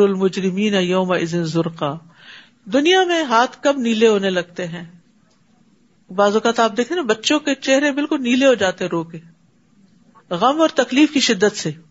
مجرموں کو جب اٹھایا جائے گا تو غم اور غصے کی وجہ سے ان کے چہرے جو ہیں وہ نیلے ہو رہے ہوں گے. یتخافتون بینہم ان لبثتم الا عشرا، وہ آپس میں چپ کے کہیں گے کہ ہم دنیا میں یہی کوئی 10 دن ٹھہرے ہوں گے، دنیا میں بس اتنا ہی ٹھہر کے آئے. نحن اعلم بما یقولون اذ یقول امثلهم طریقۃ ان لبثتم الا یوما، ہم خوب جانتے ہیں جو کچھ وہ کہیں گے، جبکہ ان میں سے بہتر رائے والا یہ کہے گا کہ تم بس دنیا میں ایک ہی دن ٹھہرے تھے. یاد رکھیے کہ قیامت کے دن انسان کو دنیا کی زندگی بہت چھوٹی معلوم ہوگی. یہ اتنی لمبی لمبی زندگیاں، 60 سال 70 سال 100 سال، وہاں جا کے انسان کہے گا دن یا دن کا کچھ حصہ، کوئی کہے گا 10 دن، کوئی کہے گا ایک دن، ایک ہی دن. اللہ اکبر، ایک دن کے لیے کتنی محنت کر رہے ہیں ہم، اور آخرت جو ہمیشہ کے لیے ہے اس کے لیے کیا بھیج رہے ہیں آگے. وَيَسْأَلُونَكَ عَنِ الْجِبَالِ فَقُلْ يَنسِفُهَا رَبِّي نَسْفًا، لوگ آپ سے پہاڑوں کے بارے میں پوچھتے ہیں کہ قیامت کو ان کا کیا بنے گا. آپ ان سے کہیے میرا رب انہیں دھول بنا کے اڑا دے گا. کوئی ہمالیہ اور ماؤنٹ ایوریسٹ اور یہ سارے غبار بن کے اڑ جائیں گے، اور زمین کو ایسا صاف میدان بنا دے گا کہ آپ اس میں کوئی نشیب و فراز نہ دیکھیں گے، بالکل پلین میدان. اس دن لوگ پکارنے والے کے پیچھے بولیں گے، کوئی اس سے انحراف نہ کر سکے گا، اور رحمان کے آگے سب آوازیں دب جائیں گی اور ہلکی سی آواز کے سوا کچھ سن نہ سکے گا. اس دن سفارش کچھ فائدہ نہ دے گی مگر جسے رحمان اجازت دے اور اس کی بات سننا پسند کرے. ہر کوئی اٹھ کے سفارش نہیں کرنے لگے گا، اور اگر کوئی دنیا میں کہے کر لو جو کرنا ہے، قیامت کے دن میں تمہاری سفارش کر دوں گا، تو اس بات کو سراسر جھوٹ سمجھیے. کوئی کسی کی سفارش نہیں کر سکتا اللہ کے اذن کے بغیر، اور وہ مخصوص لوگوں کو دیا جائے گا اذن. وہ لوگوں کا اگلا پچھلا حال سب کچھ جانتا ہے، لیکن دوسرے لوگ اسے نہیں جان سکتے. یعنی اللہ جانتا ہے جو ہمارے آگے ہے جو پیچھے ہے، لیکن ہمیں نہیں پتا اس کے بارے میں. وَأَنَتِ الْوُجُوهُ لِلْحَيِّ الْقَيُّومِ وَقَدْ خَابَ مَنْ حَمَلَ ظُلْمًا، سب چہرے اس دن زندہ پائندہ ہستی کے سامنے جھک جائیں گے، اور جس نے ظلم کا بوجھ اٹھایا وہ نامراد ہوا.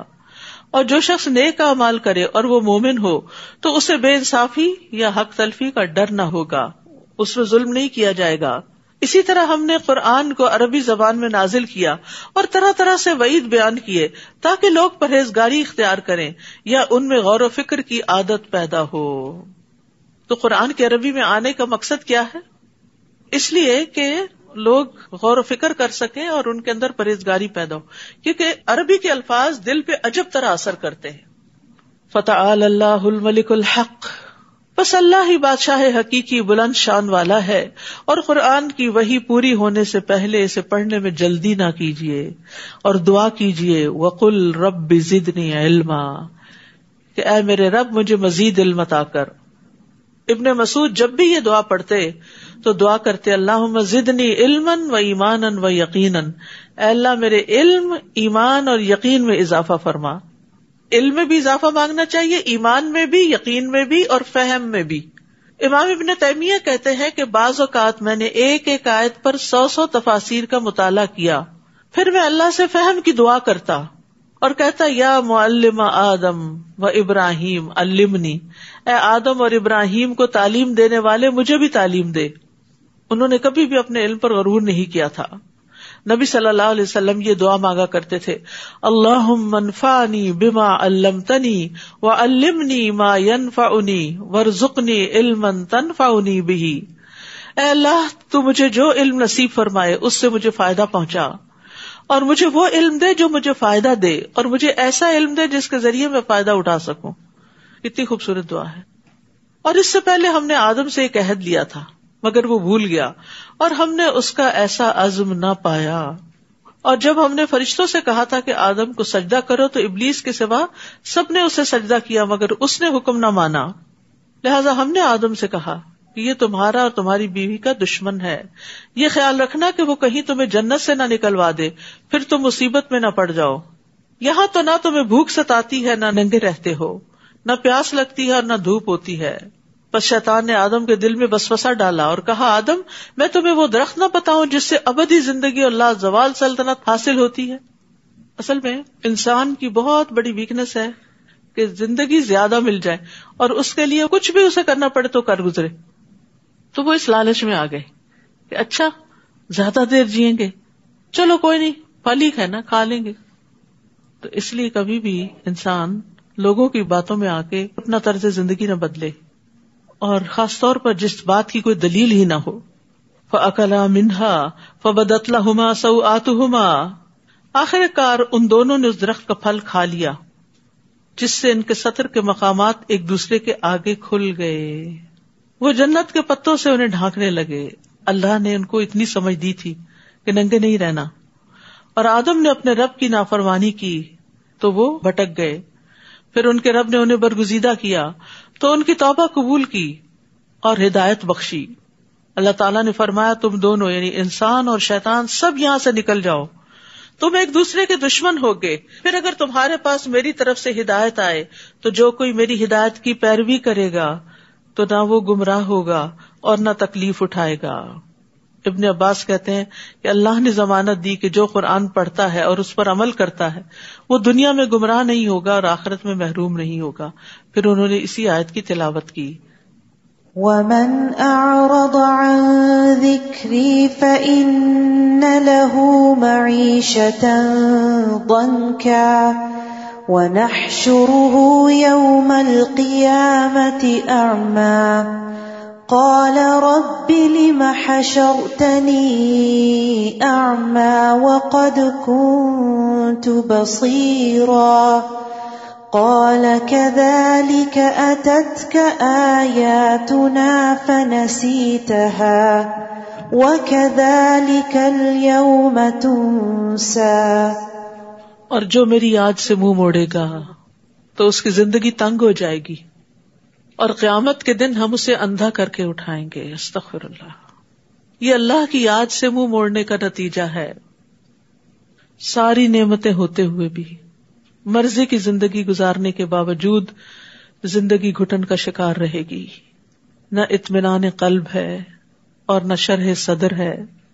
ظاہری خوشحالی ہے، مال و دولت ہے، ساری نعمتیں ہیں، مرضی کا لباس پہنتا ہے، مرضی کا کھانا کھاتا ہے، مرضی کے ملک میں اور شہر میں رہتا ہے، لیکن اللہ کے ذکر سے غافل ہے تو پریشانی اور حیرت اور شک میں ہی ہمیشہ متردد رہتا ہے. تو معیشتاً ضنکا کا تعلق اس دنیا کی زندگی سے بھی ہے اور قبر کی زندگی سے بھی ہے. نبی صلی اللہ علیہ وسلم نے فرمایا کیا تم جانتے ہو یہ آیت کس کے بارے میں نازل ہوئی؟ کیا تمہیں معلوم ہے کہ تنگ حالی کیا ہے؟ انہوں نے عرض کیا اللہ اور اس کا رسول ہی بہتر جانتے ہیں. آپ نے فرمایا کافر کا اس کی قبر میں عذاب سے 2 4 ہونا ہے، اور اس ذات کی قسم جس کے ہاتھ میں میری جان ہے اس پر 99 سانپ مسلط کر دیے جاتے ہیں. کیا تم جانتے ہو وہ سانپ کیسا ہوتا ہے؟ وہ 70 سانپ اژدہے ہوتے ہیں اور ہر اژدہے کے 7 سر ہوتے ہیں. اسے قیامت تک ڈستے اور نوچتے رہیں گے. وہ کہے گا اے میرے رب تو نے مجھے اندھا کر کے کیوں اٹھایا حالانکہ میں دنیا میں آنکھوں والا تھا. اللہ تعالیٰ فرمائے گا جس طرح ہماری آیات تمہارے پاس آئیں تو تم نے انہیں بھلا دیا تھا، اسی طرح آج تو بھی بھلا دیا جائے گا. تو یہاں پر بھلانے سے مراد صرف یہ نہیں کہ کوئی صورت یاد کی اور وہ بھول گئی، اس سے مراد دین کو ہی چھوڑ دیا تھا. یعنی قرآن پڑھ کے سمجھ کے اللہ کی آیات کو جان کے، اور نبی صلی اللہ علیہ وسلم تشریف لائے، آپ نے لوگوں کو پڑھ کے سنایا، لوگوں کے سامنے ایمان کی راہیں روشن ہوئی اور پھر اس کے بعد بجھ گئی وہ روشنی. انہوں نے اس سے اعراض برتا. تو یاد رکھیے ہر صاحب قرآن کو چاہیے کہ قرآن پڑھنے کے بعد اسے ساری زندگی پڑھتا رہے، سمجھتا رہے، کیونکہ یہ ایک چراغ کی طرح ہے جو اس زندگی کے راستے میں صراط مستقیم پر چلنے کے لیے بڑا ضروری ہے. کیونکہ اندھیرے میں ایسا نہ ہو کہ ہم راستہ ہی بدل دیں. اور ایک دفعہ جاننا کسی چیز کو کافی نہیں ہوتا، ہم سب بھولنے والے ہیں. یہاں بھولنے ہی کی تو سزا دی جا رہی ہے. کذالک اتتک آیاتنا فنسیتھا، آیتیں آئی تھی تم نے بھلا دیا ان کو. تو بھولنے کا علاج کیا ہے؟ بار بار پڑھنا، پھر پڑھنا. اور جو شخص بھی حد سے بڑھ جائے اور اپنے رب کی آیات پر ایمان نہ لائے ہم اسے اسی طرح سزا دیں گے، اور آخرت کا عذاب تو شدید اور باقی رہنے والا ہے. کیا انہیں اس بات سے کوئی رہنمائی نہ ملی کہ ان سے پیشتر ہم کئی قوموں کو ہلاک کر چکے ہیں جن کے برباد شدہ ٹھکانوں میں یہ چلتے پھرتے ہیں؟ بلا شبہ اس میں اہل عقل کے لیے بہت سی نشانیاں ہیں، اور اگر تیرے رب کی بات پہلے سے طے شدہ نہ ہوتی اور مہلت مقرر نہ کی جا چکی ہوتی تو ان پر فوری عذاب آنا لازمی تھا. لہٰذا جو کچھ یہ کہتے ہیں اس پر صبر کیجیے اور اپنے رب کی حمد کے ساتھ تسبیح کیجیے. سورج کے طلوع اور غروب ہونے سے پہلے اور رات کے کچھ اوقات میں تسبیح کیجیے، اور دن کے کناروں پر بھی. اس طرح امید ہے کہ آپ خوش رہیں گے. پیچھے بھی آیا تھا نا کہ ہمیں معلوم ہے آپ کا سینہ گھٹتا ہے تو آپ تسبیح کیجیے اور سجدہ کیجیے. تو یہاں بھی تسبیح کا ذکر ہے، یعنی جب آپ کو کوئی تکلیف پہنچے تو کثرت سے تسبیح کریں، خاص طور پر فجر کے بعد اور مغرب سے پہلے. یہ دل کی راحت کا سبب بنتا ہے. اور آپ ان چیزوں کی طرف نظر اٹھا کر بھی نہ دیکھیے جو ہم نے مختلف طرح کے لوگوں کو دنیاوی زندگی کی زینت کے لیے دے رکھی ہیں، تاکہ ان چیزوں کے ذریعے ہم انہیں آزمائش میں ڈالیں. اور آپ کے رب کا رزق ہی بہتر اور پائندہ تر ہے. یعنی دنیا کی نعمتیں جو ہیں ان پہ نہ ریجھیں، اور اپنے گھر والوں کو نماز کا حکم دیجیے اور خود بھی اس پر ڈٹ جائیے. ہم آپ سے رزق نہیں مانگتے، وہ تو ہم خود تمہیں دیتے ہیں، اور انجام پرہیزگاری کا ہی بہتر ہوتا ہے. یاد رکھیے خود بھی نماز پڑھنی اور بچوں کو بھی پڑھوانی ہے اور اس کی فکر کرنی ہے. ابن مسعود کہتے ہیں جس نے نماز ترک کی اس کا کوئی دین نہیں. قرآن پاک میں اللہ تعالیٰ فرماتے ہیں وَأَقِیمُوا الصَّلَاةَ وَلَا تَكُونُوا مِنَ الْمُشْرِکِينَ، اور نماز قائم کرو اور شرک کرنے والوں میں سے نہ ہو جاؤ. رسول اللہ صلی اللہ علیہ وسلم نے فرمایا بے شک انسان اور اس کے کفر اور شرک کے درمیان فرق نماز چھوڑنا ہے. قیامت کے دن سب سے پہلا سوال نماز کا ہوگا. نماز کی حفاظت کرنے والے اللہ کے فضل میں ہوں گے. کسی بھی طرح کی پریشانی میں نماز ہی کی طرف لوٹنا چاہیے. وقالو، اور وہ کہتے ہیں کہ ہمارے پاس اس کے رب کی طرف سے کوئی نشانی کیوں نہیں آتی؟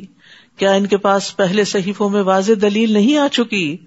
اور اگر ہم انہیں اس سے پیشتر عذاب سے ہلاک کر دیتے تو وہ یہ کہتے کہ ہمارے رب تو نے ہمارے پاس رسول کیوں نہ بھیجا کہ ہم ذلیل و رسوا ہونے سے پہلے تیری آیات کی پیروی کر لیتے. قل کل متربص فتربصوا فستعلمون من اصحاب الصراط السوی ومن اهتدى. آپ ان سے کہیے ہر ایک انجام کار کا منتظر ہے، لہٰذا تم بھی انتظار کرو، جلد ہی تمہیں معلوم ہو جائے گا کہ ہم میں سے کون راہ راست پر ہے اور کون ہدایت یافتہ ہے. وآخر دعوانا ان الحمد للہ رب العالمین. سبحانک اللہم وبحمدک اشہد ان لا الہ الا انت استغفرک واتوب الیک. السلام علیکم ورحمۃ اللہ وبرکاتہ.